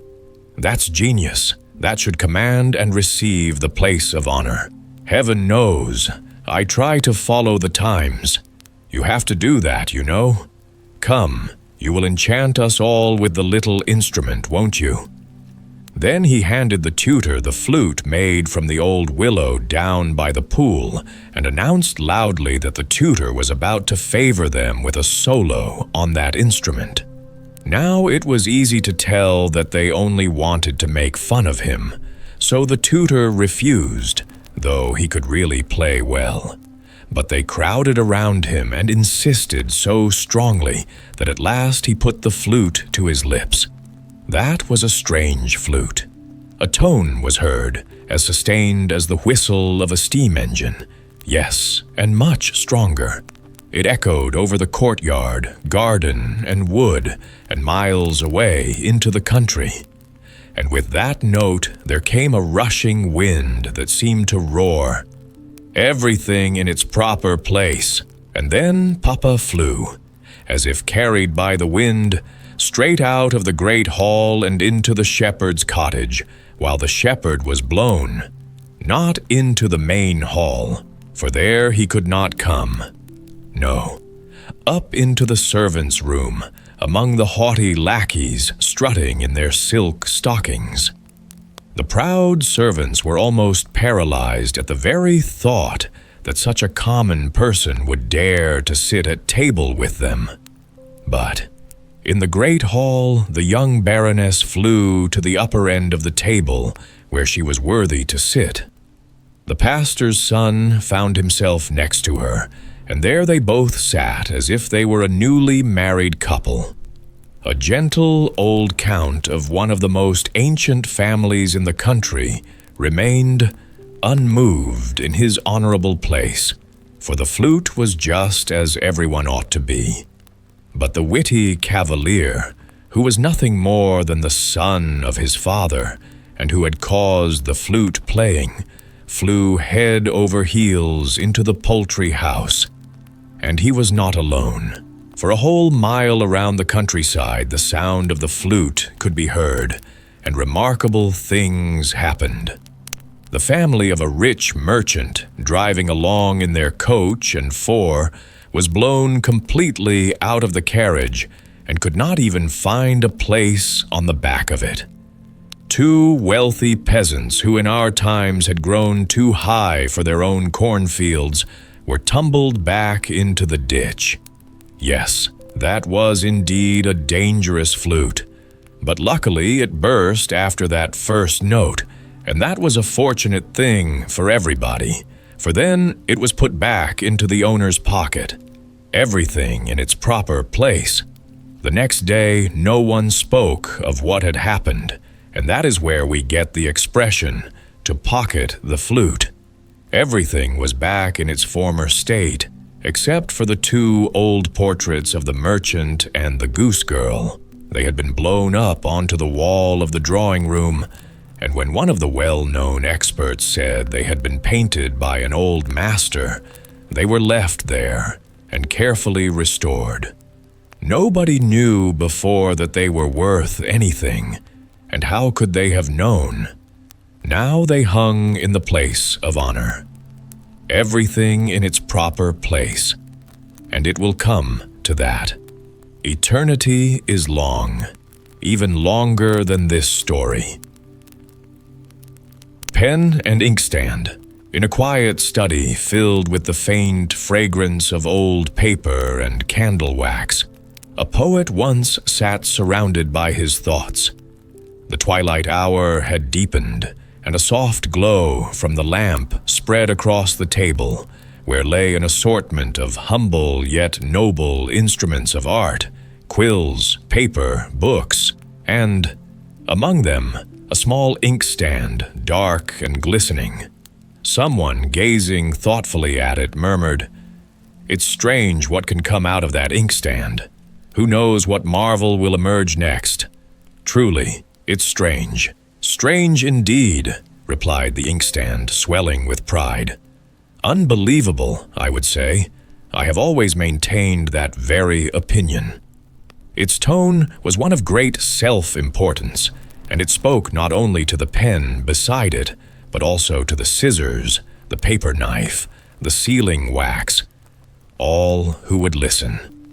"It's quite astonishing," the inkstand continued, "what flows from me. a mystery beyond comprehension. Each time that great man dips into me, I tremble with anticipation, for I never know what wonders I shall produce next. One single drop of my ink can give life to half a page, and upon that page, anything may appear. Laughter, sorrow, beauty, truth. I am a vessel of miracles. All those noble characters the poet brings forth, maidens fair as lilies, heroes bold upon their snorting steeds. Yes, yes, they all issue from me. It is my doing. I alone give them form. You seem quite sure of yourself, interrupted the pen, its nib gleaming sharply. But allow me to correct you, my friend. You mistake your role entirely. Nothing of thought or spirit comes out of you. You merely hold a liquid, nothing more. It is I who shape that liquid into words. Through me, the poet's ideas find life upon the page. Without me, your ink would dry in silence, forgotten at the bottom of your glass belly. What arrogance, snapped the inkstand. You are a mere instrument, a servant that wears out after a week of work. I have seen dozens of your kind, quills from geese, pens of English steel, all boasting the same nonsense before being cast aside. You imagine you are the poet? No, dear pen. It is I who endure. I who give the substance from which masterpieces are born. And I should dearly like to know what the next masterpiece will be that comes from me. Inkpot, retorted the pen, quivering with indignation. That evening, the poet returned. The air outside was still trembling with the echoes of a concert he had attended, a performance so splendid that his heart still beat to the rhythm of its melodies. A violinist had played as if possessed by heaven's own fire. From his instrument had poured a golden river of sound, tones soft as the murmur of a brook, tones bright as drops of morning dew, tones wild as a storm through pine forests. There were moments when the poet fancied he heard the laughter of angels, others when he thought his own heart was weeping. But the tears were of sweetness, not sorrow. It had seemed to his wondering mind that the violin itself lived, that the wood, the strings, the bridge, the bow, every fiber of it breathed music. It was not merely played, it spoke, and as the notes rose and fell, so did his soul. The melody had carried him to that realm where mortal thought ends and inspiration begins. When he reached his study, he still heard the music echoing faintly within him. He sat, took up his pen, dipped it into the inkstand, and wrote. His hand moved as if guided by something greater than himself, and soon words filled the page. How foolish it would be for the violin and bow to boast of their achievements. For though they sing divinely, the music belongs to the master who wields them. And yet, we human beings so often behave as the violin might, forgetting the hand that moves us. Poets, artists, generals, scientists, we are all instruments. The glory belongs not to us, but to the Master who breathes through us. To him alone be the praise. When the poet laid down his pen, a serene stillness filled the room. He titled the page, "The Master and the Instruments." "Ha!" said the pen proudly when the poet had gone. "Did you hear that, Madam Inkstand? He read aloud what I wrote. What you wrote? Scoffed the inkstand. You mean what I gave you to write. The satire was aimed directly at you, foolish stick of vanity. You truly cannot tell when someone mocks you. Oh yes, that was my doing, and a fine lesson it was. How I stung you with my words. Inkpot, shouted the pen, bristling. Scribble stick, hissed the inkstand. They both glared, each convinced of victory. At last, satisfied that they had each delivered a sharp and witty retort, they fell silent. And as often happens after a quarrel, they both felt oddly content and soon drifted into sleep, each dreaming of triumph. But the poet did not sleep. The echoes of the concert still resonated in his soul. His thoughts rose like the notes of the violin, sometimes gentle as pearls falling upon silk, sometimes fierce as the wind in the trees. In those quiet hours, he touched again the divine spark that moves the world, the eternal source of all art and truth. He gazed at the simple objects before him, the inkstand, the pen, and smiled softly. "To him alone be the glory," he whispered. Moral reflection, and so it remains. The instruments quarrel while the master creates. The ink believes it gives birth to thought. The pen imagines it commands the hand. Yet both are but vessels through which a greater will is expressed. Human pride often forgets this lesson, mistaking the tools for the source, the echo for the song. But wisdom lies in humility, the knowledge that every spark of beauty, every act of genius, every verse or melody that moves the heart is but a reflection of a higher light. The Metal Pig. In the city of Florence, not far from the Piazza del Granduca, runs a little street called Porta Rossa. In this street, just in front of the marketplace where vegetables are sold, stands a pig made of brass and curiously formed.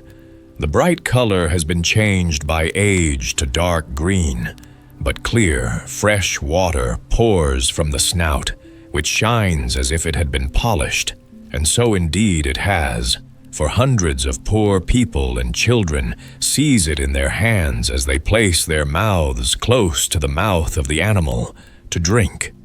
It is quite a picture to see a half-naked boy clasping the well-formed creature by the head as he presses his rosy lips against its jaws. Everyone who visits Florence can very quickly find the place. He has only to ask the first beggar he meets for the metal pig, and he will be told where it is. It was late on a winter evening. The mountains were covered with snow, but the moon shone brightly, and moonlight in Italy is like a dull winter's day in the north. Indeed, it is better, for clear air seems to raise us above the earth, while in the north, a cold, gray, leaden sky appears to press us down to earth, even as the cold, damp earth shall one day press on us in the grave. In the garden of the Grand Duke's palace, under the roof of one of the wings, where 1,000 roses bloom, in winter, a little ragged boy had been sitting the whole day long, a boy who might serve as a type of Italy, lovely and smiling, and yet still suffering. He was hungry and thirsty, yet no one gave him anything. And when it became dark and they were about to close the gardens, the porter turned him out. He stood a long time musing on the bridge which crosses the Arno, and looking at the glittering stars reflected in the water which flowed between him and the elegant marble bridge della Trinita. He then walked away towards the metal pig, half knelt down, clasped it with his arms, and then put his mouth to the shining snout and drank deep draughts of the fresh water. Close by lay a few salad leaves and 2 chestnuts, which were to serve for his supper. No one was in the street but himself. It belonged only to him.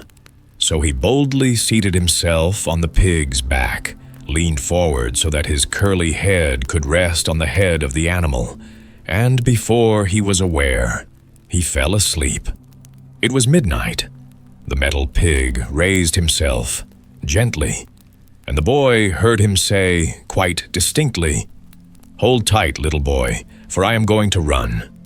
And away he started for a most wonderful ride. First, they arrived at the Piazza del Granduca, and the metal horse, which bears the Duke's statue, neighed aloud. The painted coats of arms on the old council house shone like transparent pictures, and Michelangelo's David tossed his sling. It was as if everything had life.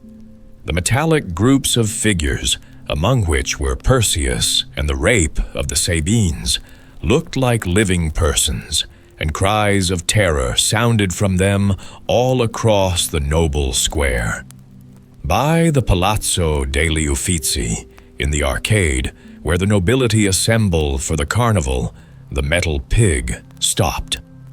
"Hold fast," said the animal. "Hold fast, for I am going upstairs." The little boy said not a word. He was half pleased and half afraid. They entered a long gallery, where the boy had been before. The walls were resplendent with paintings. Here stood statues and busts, all in a clear light as if it were day. But the grandest appeared when the door of a side room opened. The little boy could remember what beautiful things he had seen there, but tonight everything shone in its brightest colors. Here stood the figure of a beautiful woman, as beautifully sculptured as possible by one of the great masters. Her graceful limbs appeared to move. Dolphins sprang at her feet, and immortality shone from her eyes. The world called her the Venus de Medici. By her side were statues, in which the spirit of life breathed in stone, figures of men, one of whom whetted his sword, and was named the Grinder. Wrestling gladiators formed another group. The sword had been sharpened for them, and they strove for the goddess of beauty. The boy was dazzled by so much glitter, for the walls were gleaming with bright colors.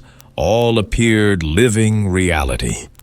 As they passed from hall to hall, beauty everywhere showed itself, and as the metal pig went step by step from one picture to the other, the little boy could see it all plainly. One glory eclipsed another. Yet there was one picture that fixed itself on the little boy's memory, more especially because of the happy children it represented, for these the little boy had seen in daylight.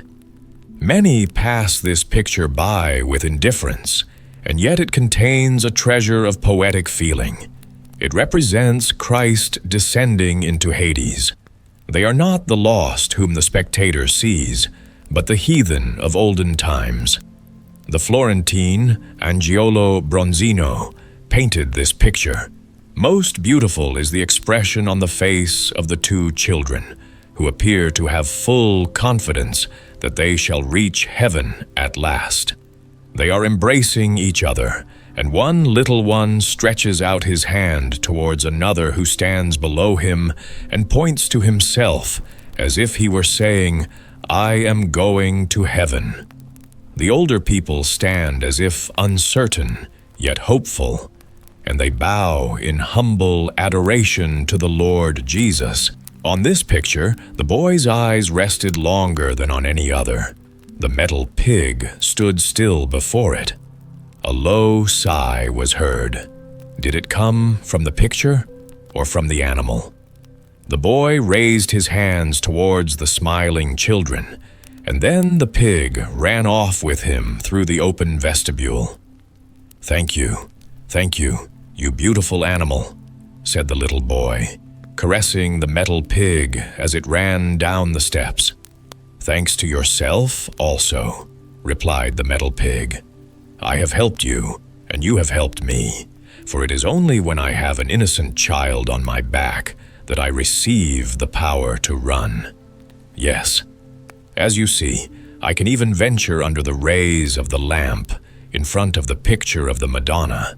But I may not enter the church, still from without, and while you are upon my back, I may look in through the open door. Do not get down yet, for if you do, then I shall be lifeless, as you have seen me in the Porta Rosa." "I will stay with you, my dear creature," said the little boy.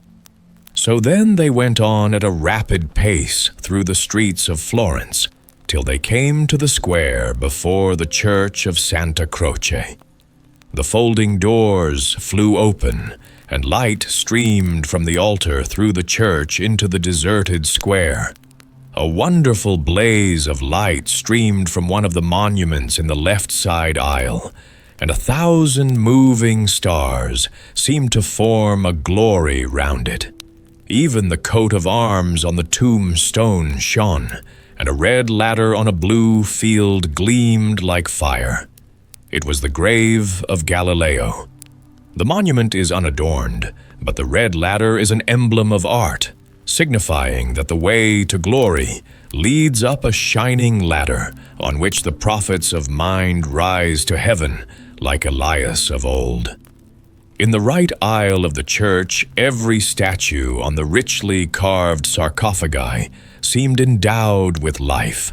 Here stood Michelangelo, there Dante, with the laurel wreath round his brow, Alfieri and Machiavelli, for here side by side rest the great men, the pride of Italy.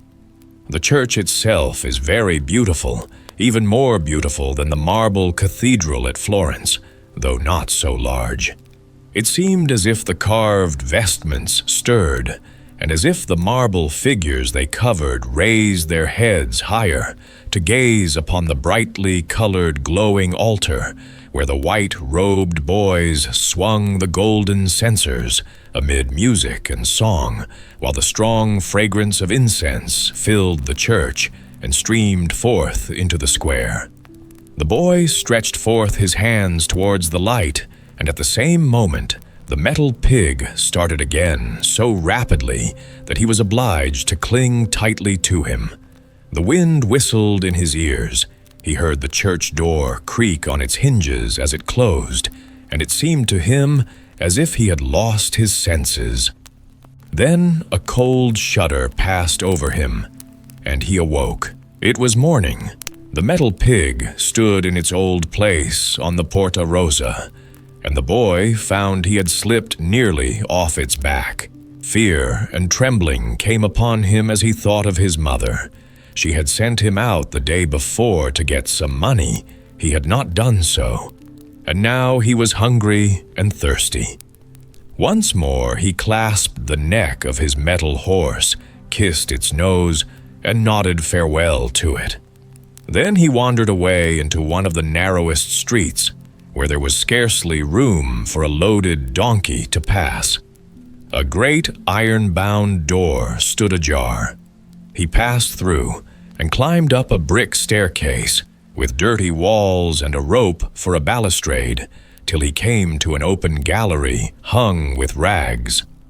From here a flight of steps led down to a court where from a well water was drawn up by iron rollers to the different stories of the house, and where the water buckets hung side by side. Sometimes the roller and the bucket danced in the air, splashing the water all over the court. Another broken-down staircase led from the gallery, and 2 Russian sailors running down it almost upset the poor boy. They were coming from their nightly carousal.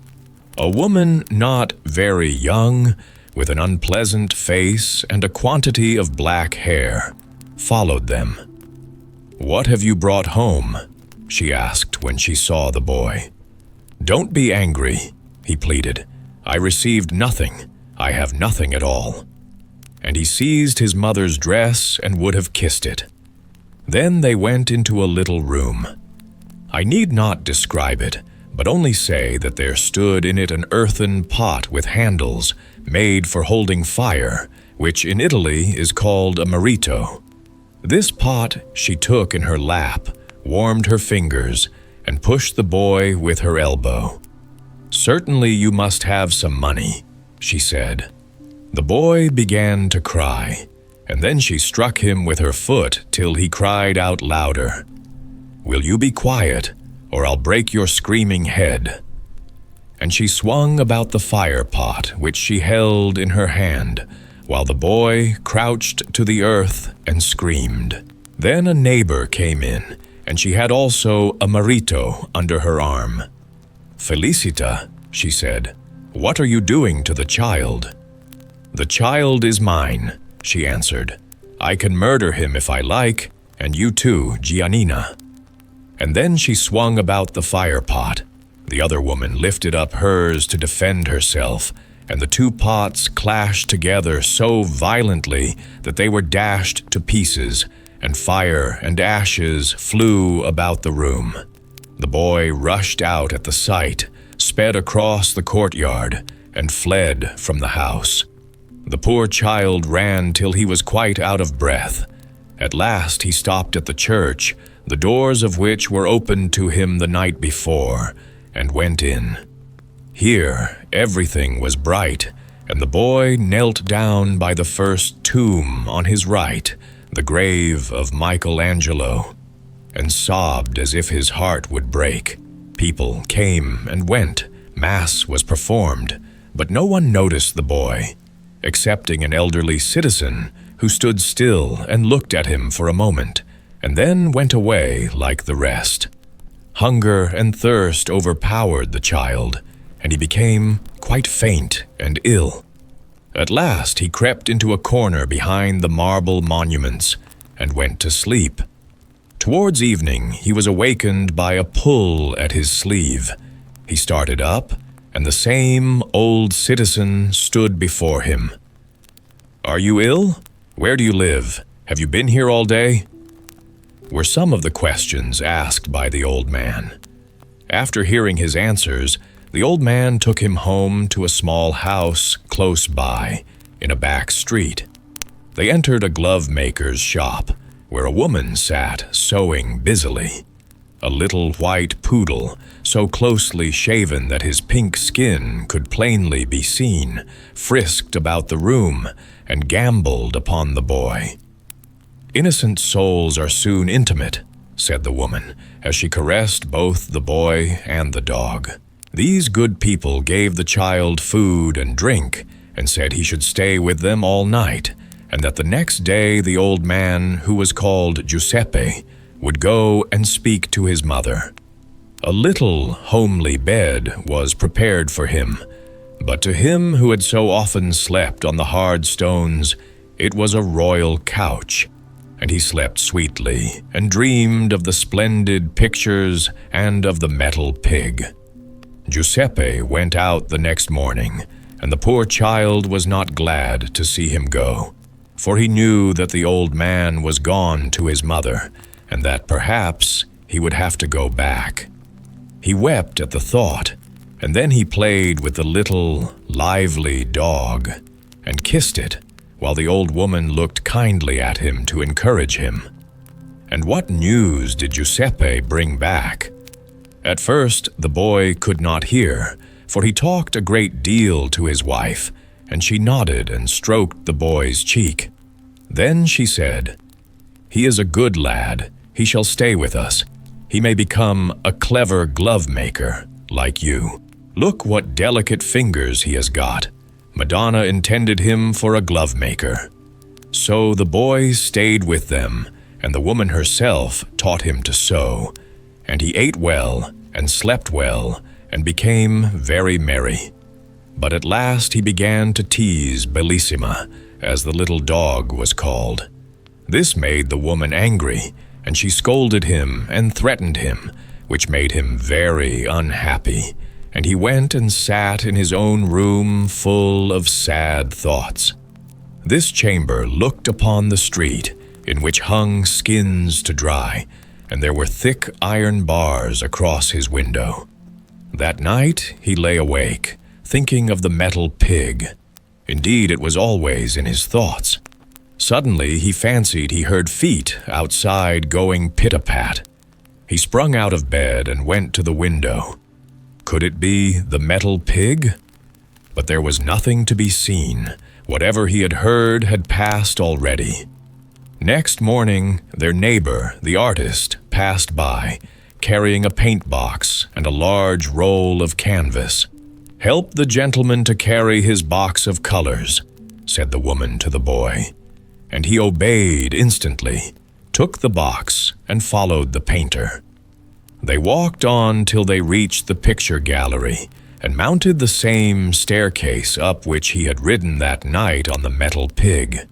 He remembered all the statues and pictures, the beautiful marble Venus, and again he looked at the Madonna with the Savior and St. John. They stopped before the picture by Bronzino, in which Christ is represented as standing in the lower world, with the children smiling before him in the sweet expectation of entering heaven. And the poor boy smiled too, for here was his heaven. "You may go home now," said the painter, while the boy stood watching him till he had set up his easel. "May I see you paint?" asked the boy. "May I see you put the picture on this white canvas?" "I am not going to paint yet," replied the artist. Then he brought out a piece of chalk.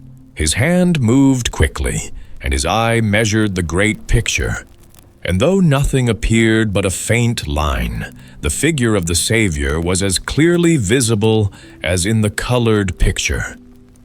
"Why don't you go?" said the painter.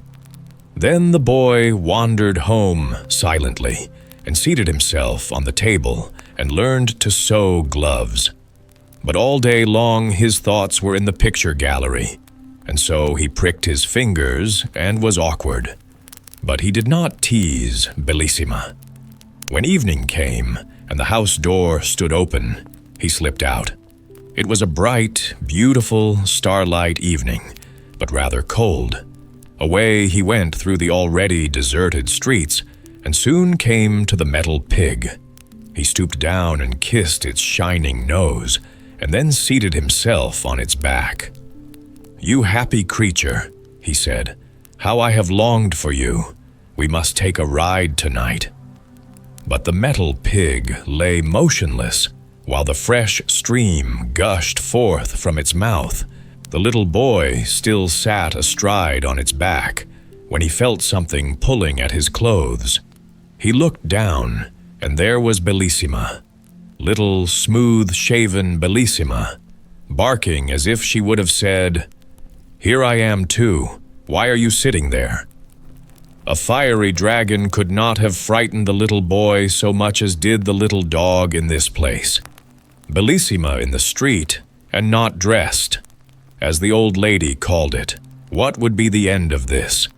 The dog never went out in winter unless she was attired in a little lambskin coat which had been made for her. It was fastened round the little dog's neck and body with red ribbons and was decorated with rosettes and little bells. The dog looked almost like a little kid when she was allowed to go out in winter and trot after her mistress. And now here she was, in the cold, and not dressed. Oh, how would it end? All his fancies were quickly put to flight, yet he kissed the metal pig once more, and then took Bellissima in his arms. The poor little thing trembled so with cold that the boy ran homeward as fast as he could. "What are you running away with there?" asked two of the police whom he met, and at whom the dog barked. "Where have you stolen that pretty dog?" they asked, and they took it away from him. "Oh, I have not stolen it. Do give it to me back again," cried the boy despairingly. "If you have not stolen it, you may say at home that they can send to the watch house for the dog." Then they told him where the watch house was, and went away with Bellissima. Here was a dreadful trouble. The boy did not know whether he had better jump into the Arno or go home and confess everything. They would certainly kill him, he thought. He took the boy between his knees and questioned him, and in broken sentences he soon heard the whole story, and also about the metal pig and the wonderful ride to the picture gallery, which was certainly rather incomprehensible. The painter, however, consoled the little fellow and tried to soften the lady's anger, but she would not be pacified till her husband returned with Bellissima, who had been with the police. Then there was great rejoicing, and the painter caressed the boy and gave him a number of pictures. Oh, what beautiful pictures these were! Figures with funny heads, and above all, the metal pig was there too. Oh, nothing could be more delightful. By means of a few strokes it was made to appear on the paper, and even the house that stood behind it had been sketched in. Oh, if he could only draw and paint! He who could do this could conjure all the world before him. The first leisure moment during the next day, the boy got a pencil, and on the back of one of the other drawings he attempted to copy the drawing of the metal pig, and he succeeded. Certainly it was rather crooked, rather up and down, one leg thick and another thin. Still, it was like the copy, and he was overjoyed at what he had done. The pencil would not go quite as it ought. He had found that out, but the next day he tried again. A second pig was drawn by the side of the first, and this looked 100 times better. And the third attempt was so good that everybody might know what it was meant to represent. And now the glove-making went on but slowly. The orders given by the shops in the town were not finished quickly, for the metal pig had taught the boy that all objects may be drawn upon paper.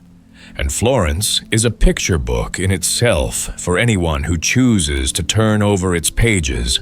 On the Piazza della Trinità stands a slender pillar, and upon it is the goddess of justice, blindfolded, with her scales in her hand. She was soon represented on paper, and it was the glove-maker's boy who placed her there. His collection of pictures increased, but as yet they were only copies of lifeless objects, when one day Bellissima came gambolling before him.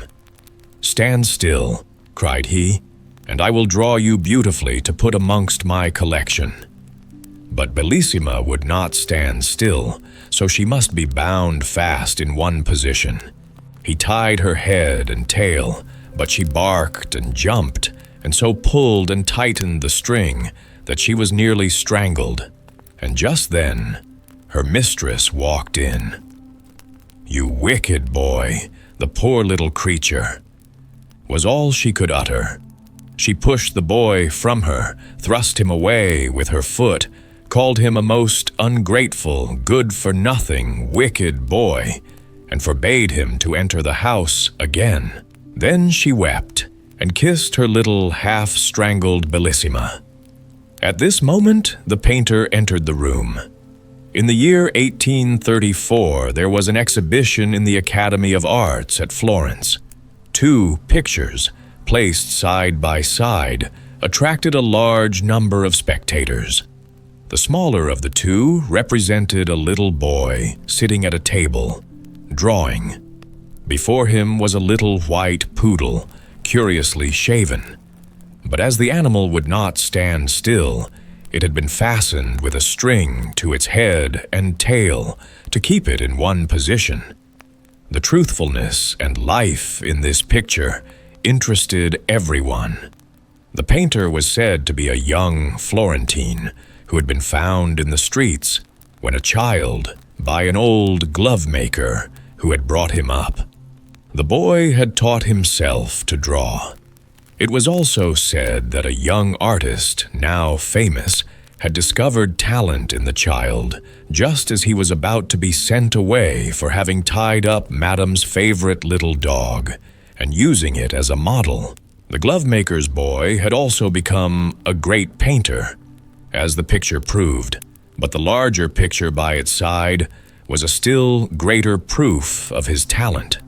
It represented a handsome boy, clothed in rags, lying asleep and leaning against the metal pig in the street of the Porta Rossa. All the spectators knew the spot well. The child's arms were round the neck of the pig, and he was in a deep sleep. The lamp before the picture of the Madonna threw a strong, effective light on the pale, delicate face of the child. It was a beautiful picture. A large gilt frame surrounded it, and on one corner of the frame, a laurel wreath had been hung. But a black band twined unseen among the green leaves, and a streamer of crepe hung down from it. For within the last few days, the young artist had died. The Windmill. Upon the crest of a green, wind-swept hill stood a windmill, proud to behold and prouder still within itself. It rose above the meadows like a sentinel of thought, its 4 broad sails turning with the breath of heaven. Yet, though it looked proud, it declared that it was not. "I am not proud," said the mill, "only enlightened, enlightened within and without. The sun and the moon are my companions by day and by night, and they pour their golden and silver wisdom upon me. And when the clouds veil their light, I still have my own. Stearine candles, train oil lamps, and humble tallow tapers. Yes, I am an enlightened creature indeed." The mill spoke as if it had a soul, for in truth it believed it did. It fancied itself a philosopher of the hill, a thinker whose arms, the great wings, caught the unseen wind of reason itself. "I am a thinking being," it continued. "My frame is fashioned with such intelligence that even the storms find music in my turning. Within my breast there is a great windpipe, and through it I breathe, hum, and sing. Upon my head, beneath my cap of shingles, sprout 4 grand wings, my instruments of labor and of grace. Birds possess only 2, and must bear them upon their backs. I, being born of Dutch soil, am nobler, a true Flying Dutchman. Men say that those who bear that name are spirits, but I am natural and good, though I stand here like one bewitched." The mill delighted in its own reasoning. Around its middle ran a gallery, like a belt of contemplation, and beneath that its chambers opened, the rooms where its thoughts dwelled. And chief among those thoughts were 2 that ruled all others. "The strongest of my thoughts," it mused, "is the man in the mill. He governs the meal and the bran, rules with purpose, and never lets the wind of folly blow through my gears. He is called by others the miller, but he is not alone. He has his companion, his heart, his balance. Mother, the gentle mistress of the place. She is my soul of calm and order. Where he strikes with decision, she soothes with tenderness. She is soft as a zephyr, and yet strong as a gale. She begins all things wisely, and she ends them as she chooses. She is my mild temper, and he my firm one. 2 halves of one whole. They call each other my half, and together they make me complete. These 2 had their children too, small, lively thoughts that ran through every beam and gear. The little ones, said the mill, keep everything in order. They laugh, they learn, they grow. Once, in my wisdom, I allowed the father and the boys to look into my throat and chest to see what ailed me, for it is good to know oneself. But the youngest climbed right into my hat and shouted so loudly that it tickled me. Yes, my little thoughts grow and chatter, and they make my timbers glad. The mill fell silent for a while, watching its own shadow move across the meadow. Then it spoke again, more softly. I have come to understand that thoughts do not live in me alone. Even the wingless houses in the valley, whose throats make no sound, have thoughts too. They send their musings up to me, and my own thoughts go down to meet them. They court and mingle, as it is called, love between houses, between beings. It is a strange and beautiful thing. It paused, as though something deeper stirred in its cogs. "Yes, something has changed in me," it murmured. "Something new in the millwork, an inward turning, as if my hard half, the father, has softened, and his companion, the mother, has grown still gentler. Time has refined them both. What was bitter has turned to sweetness. What was harsh has become harmony.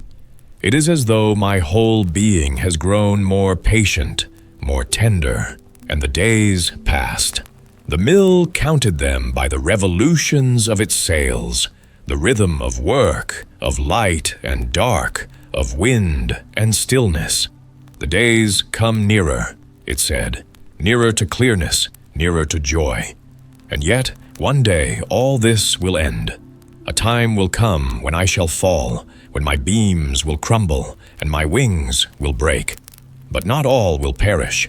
I shall be taken down only to rise again. I shall die, and yet I shall live.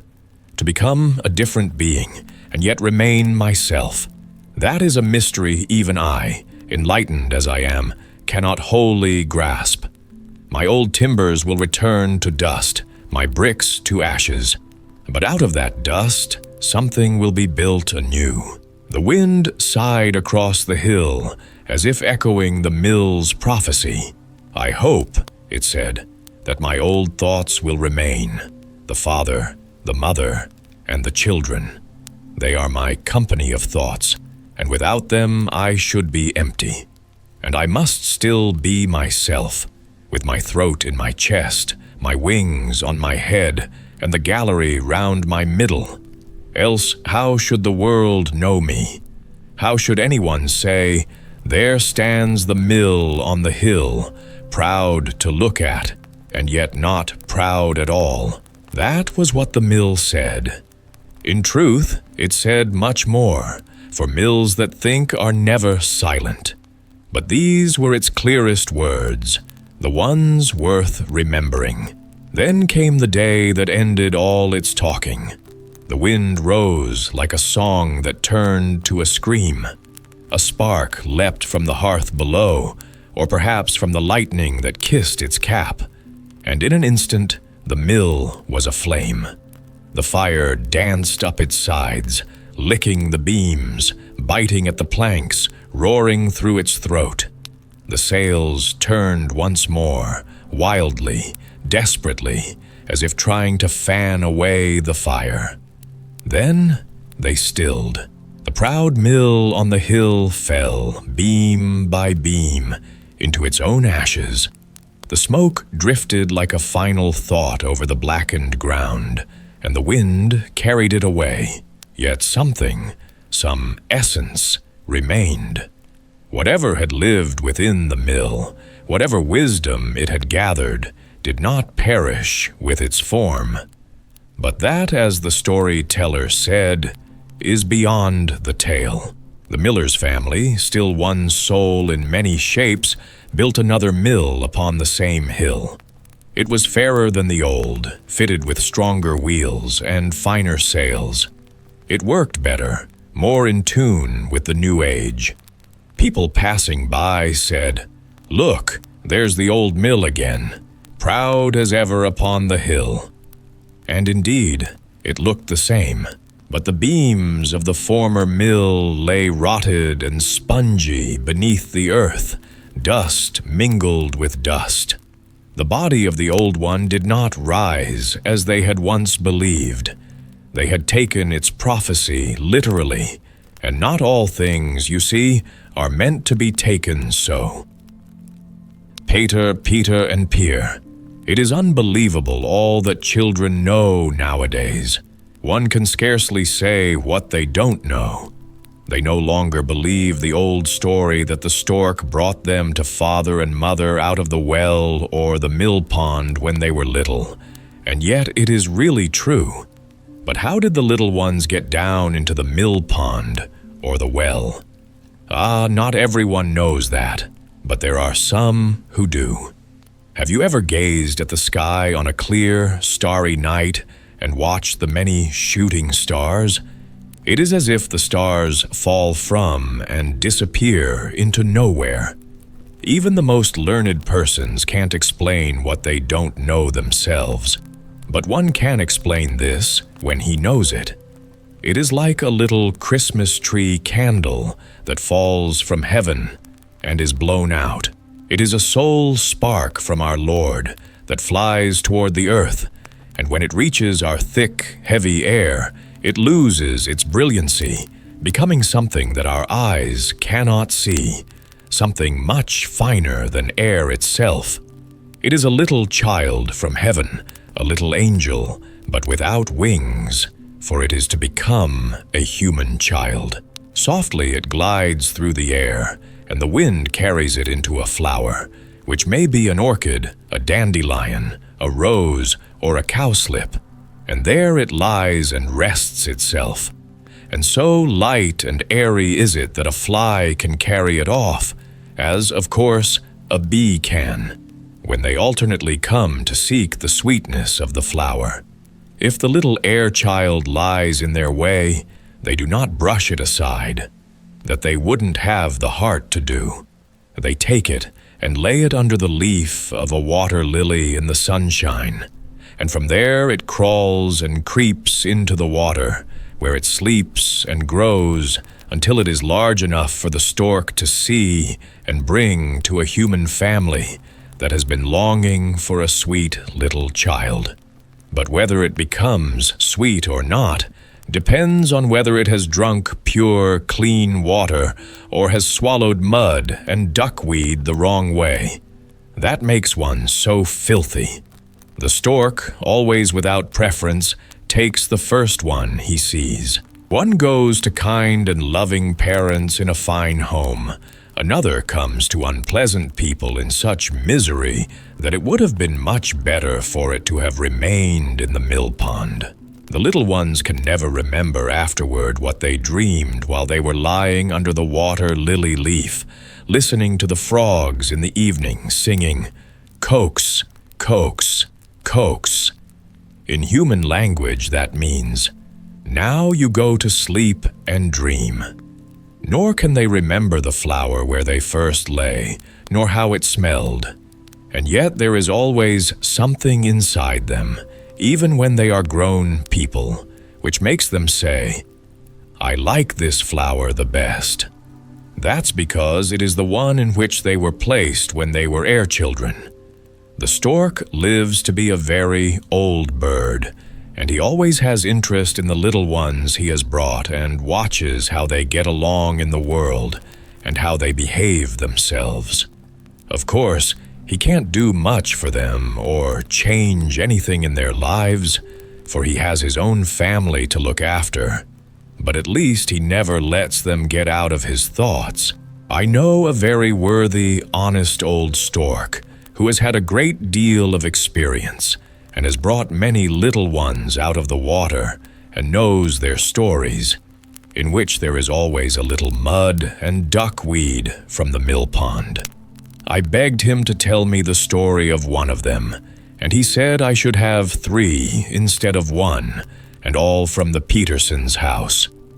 The Petersons were an extremely nice family. The father was one of the 32 members of the town council, and that was an honor. He was completely wrapped up in his work with the 32 councilmen. When the stork brought a little fellow to this home, he was named Peiter. The next year the stork brought another, and they named him Peiter. And when the third one came, they called him Peir.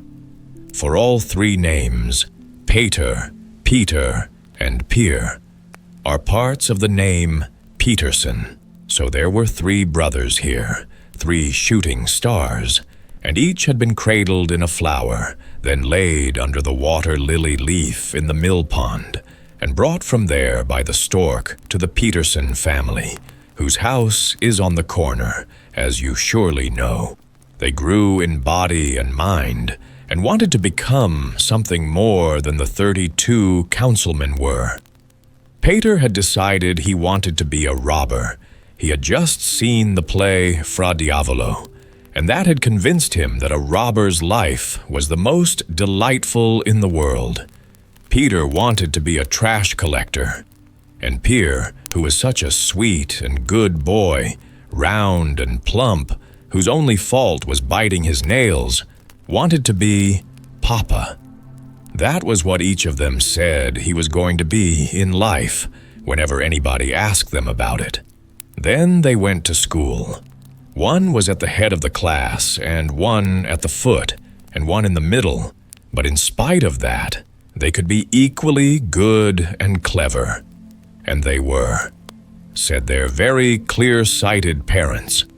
The three went to children's parties. They smoked when nobody was watching. They gained knowledge and made acquaintances. From the time he was quite small, Peiter was quarrelsome, just the way a robber ought to be. He was a very naughty boy, but his mother said that came from worms. Naughty children always have worms, or from mud in the stomach. And one day his mother's new silk dress suffered from his obstinacy and naughtiness. "Don't push the tea table, my good little lamb," she had said. "You might tip over the cream pitcher, and then I'd get spots on my new silk dress." And so the good little lamb firmly took up the cream pitcher and firmly poured all the cream right into Mama's lap. Mama couldn't help saying, "Oh, lamb, lamb, that was careless of you, lamb." But she had to admit that the child had a will of his own. A will means character, and that's very promising to a mother. He might, of course, have become a robber, but he didn't, in the actual sense of the word. He only came to look like one, with his slouch hat, bare throat, and long, lank hair. He was supposed to be an artist, but he only got as far as the clothes. He looked like a hollyhock, and all the people he made drawings of looked like hollyhocks, so lanky were they. He was very fond of hollyhocks, and the stork said he had lain in that flower when he was an air-child. Peiter must have lain in a buttercup. He looked buttery around the corners of his mouth, and his skin was so yellow that one would think that if his cheek were cut, butter would ooze out. He should have been a butter dealer and could have been his own signboard. But on the inside, he was a trash collector with a rattle. He was a musician of the Peterson family. Musical enough for all of them, the neighbors said. He composed 17 new polkas in 1 week, and then put them all together and made an opera out of them, with a trumpet and rattle accompaniment. Ugh! How delightful that was! Peer was white and red, small and quite ordinary. He had lain in a daisy. He never hit back when the other boys beat him up. He said he was the most sensible, and the most sensible always gives way first. He was a collector, first of slate pencils, and later of letter seals. Then he got a little cabinet of curiosities of natural history, in which were the skeleton of a stickleback, 3 blind baby rats preserved in alcohol, and a stuffed mole. Peer had a keen appreciation of science and an eye for the beauties of nature, and that was a comfort to his parents and to him, too. He preferred wandering in the woods to going to school, preferred nature to education. Both his brothers were engaged to be married, but he could think of nothing but completing his collection of water bird eggs. He knew much more about animals than he did about human beings. He even thought we could never reach the heights of the animals in the feeling we consider the loftiest of all, love.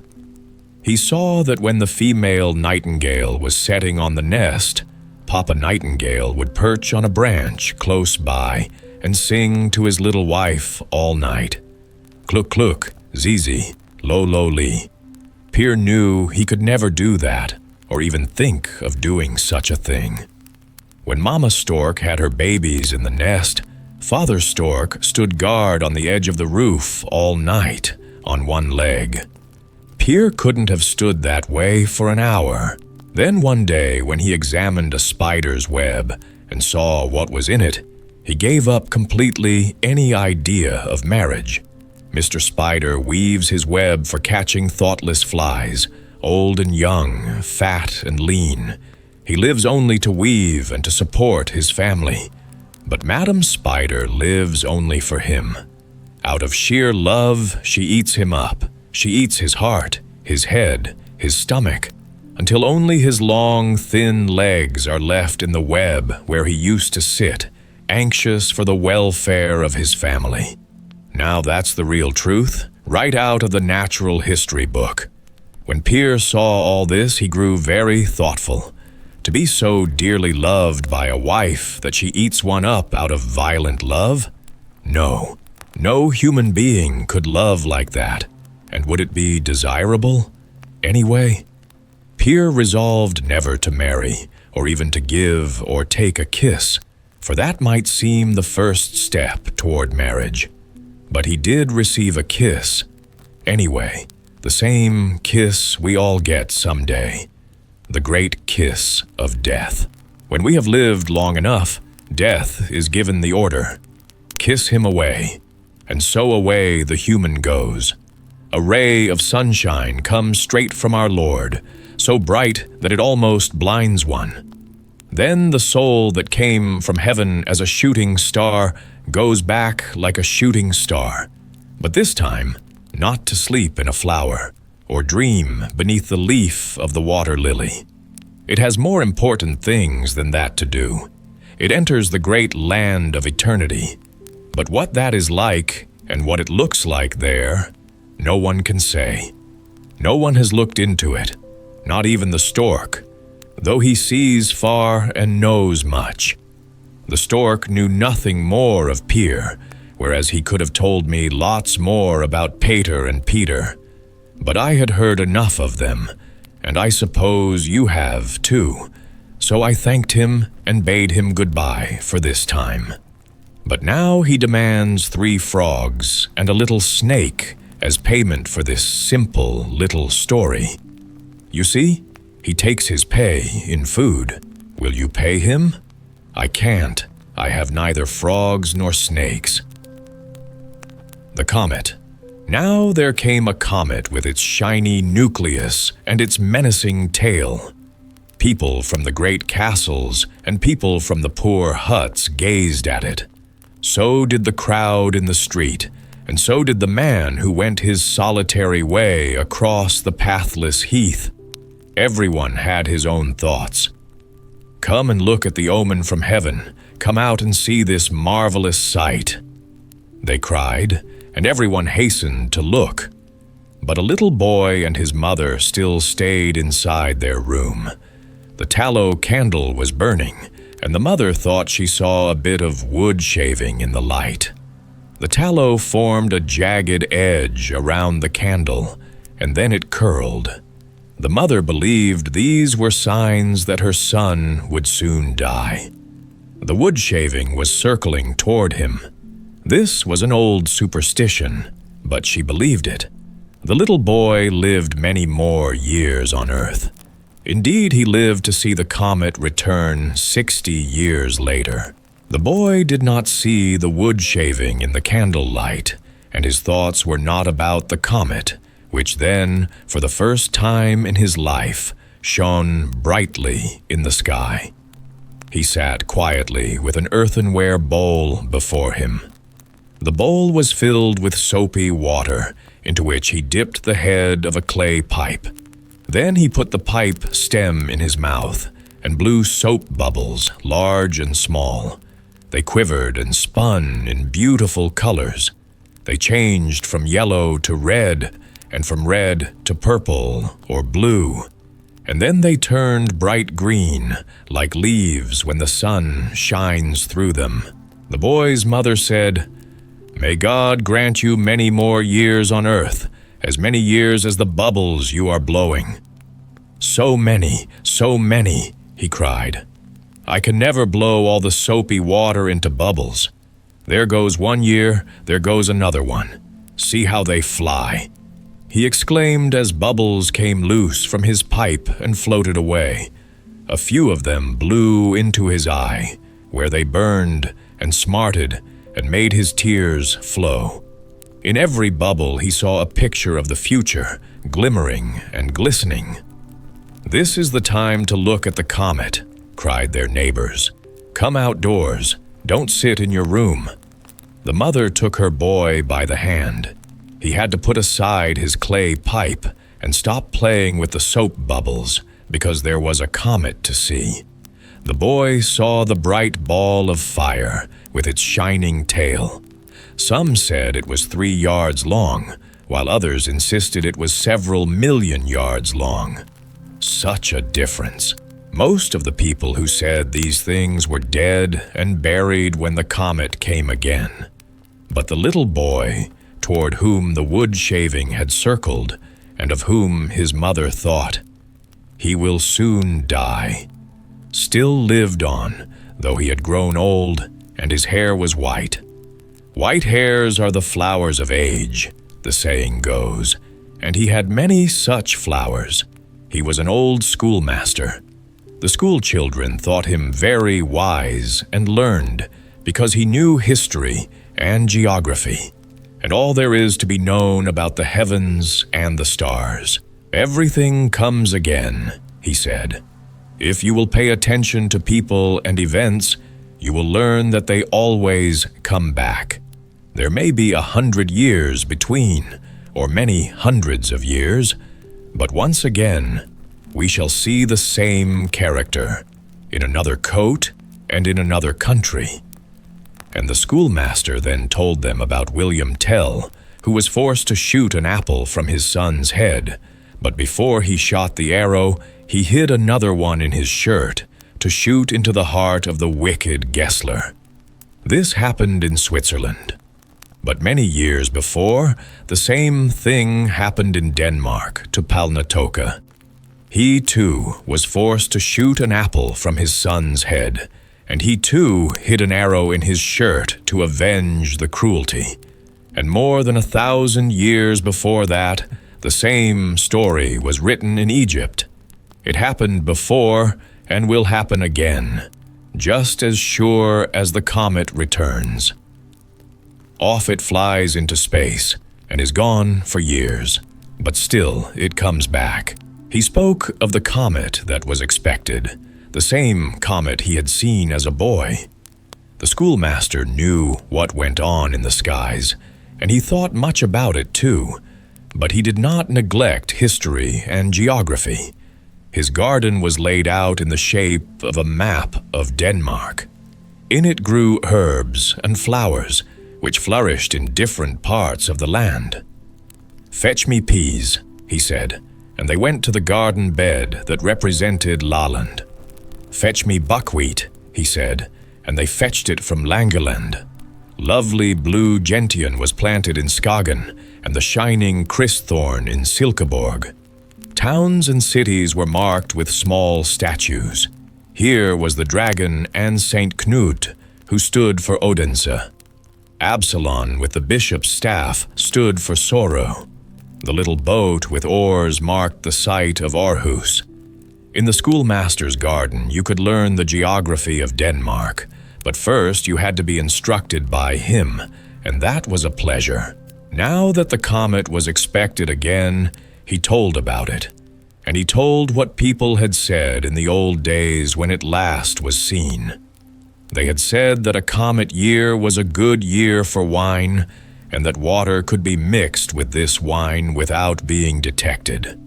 Therefore, the wine merchants thought well of a comet year. For 14 days and 14 nights the sky was clouded over. They could not see the comet, and yet it was there. The old schoolmaster sat in his little chamber next to the schoolroom.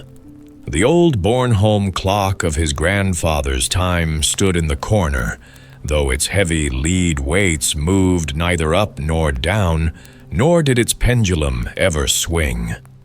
The little cuckoo that used to come out to call the passing hours had long ago stopped doing his duty. The clock neither struck nor ticked. The clock was decidedly out of order.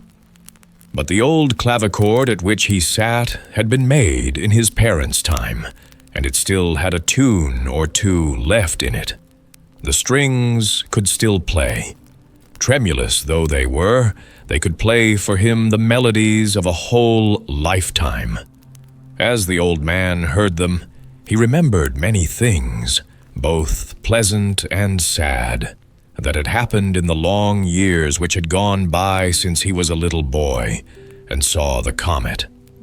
Now that the comet had come again, he remembered what his mother had said about the wood shaving circling toward him. He remembered the fine soap bubbles he had blown, one for every year of his life. He had said, as he looked at them glistening and gleaming in wonderful colors, he saw in them all his pleasures and sorrow, everything, both the good and the bad. He saw the child at his play, and the youth with his fancies. His whole life, iridescent and bright, floated before his eyes. And in that splendor he saw his future too, in bubbles of time to come. First the old man heard from the strings of the clavichord the melodies of times past, and saw the bubbles of years gone by, colored with memories. He heard his grandmother's knitting song. Surely no Amazon the first stockings knit. And then the strings played the songs his old nurse used to sing for him. There were so many dangers in this world to pass through for people who were young and only little knew. Now the melodies of his first ball were playing for the minuet and Molinaski, soft melancholy tunes that brought tears to the old man's eyes. A roaring war march, then a psalm, then happy tunes. The years whirled past as if they were those bubbles he blew when he was a little boy. His eyes were turned towards the window. A cloud billowed across the sky, and as it passed he saw the comet with its shining nucleus and its shining misty veil. It seemed to him as though it were only yesterday evening when he had last seen that comet, yet a whole busy lifetime lay between that evening and this. Then he was a child, looking through bubbles into the future. Now those bright bubbles were all behind him. Once more he had a child's outlook and a child's faith. His eyes sparkled, and his hands struck the keys. There was the sound of a breaking string. "Come out and see," cried his neighbors. "The comet is here, and the sky is clear. Come out and look." The old schoolmaster did not answer. He had gone where he could see more clearly. His soul was on a journey far greater than the comet's, and the realm to which it went was far more spacious than that in which the comet moved. Again the comet was seen from the high castle and from the lowly hut.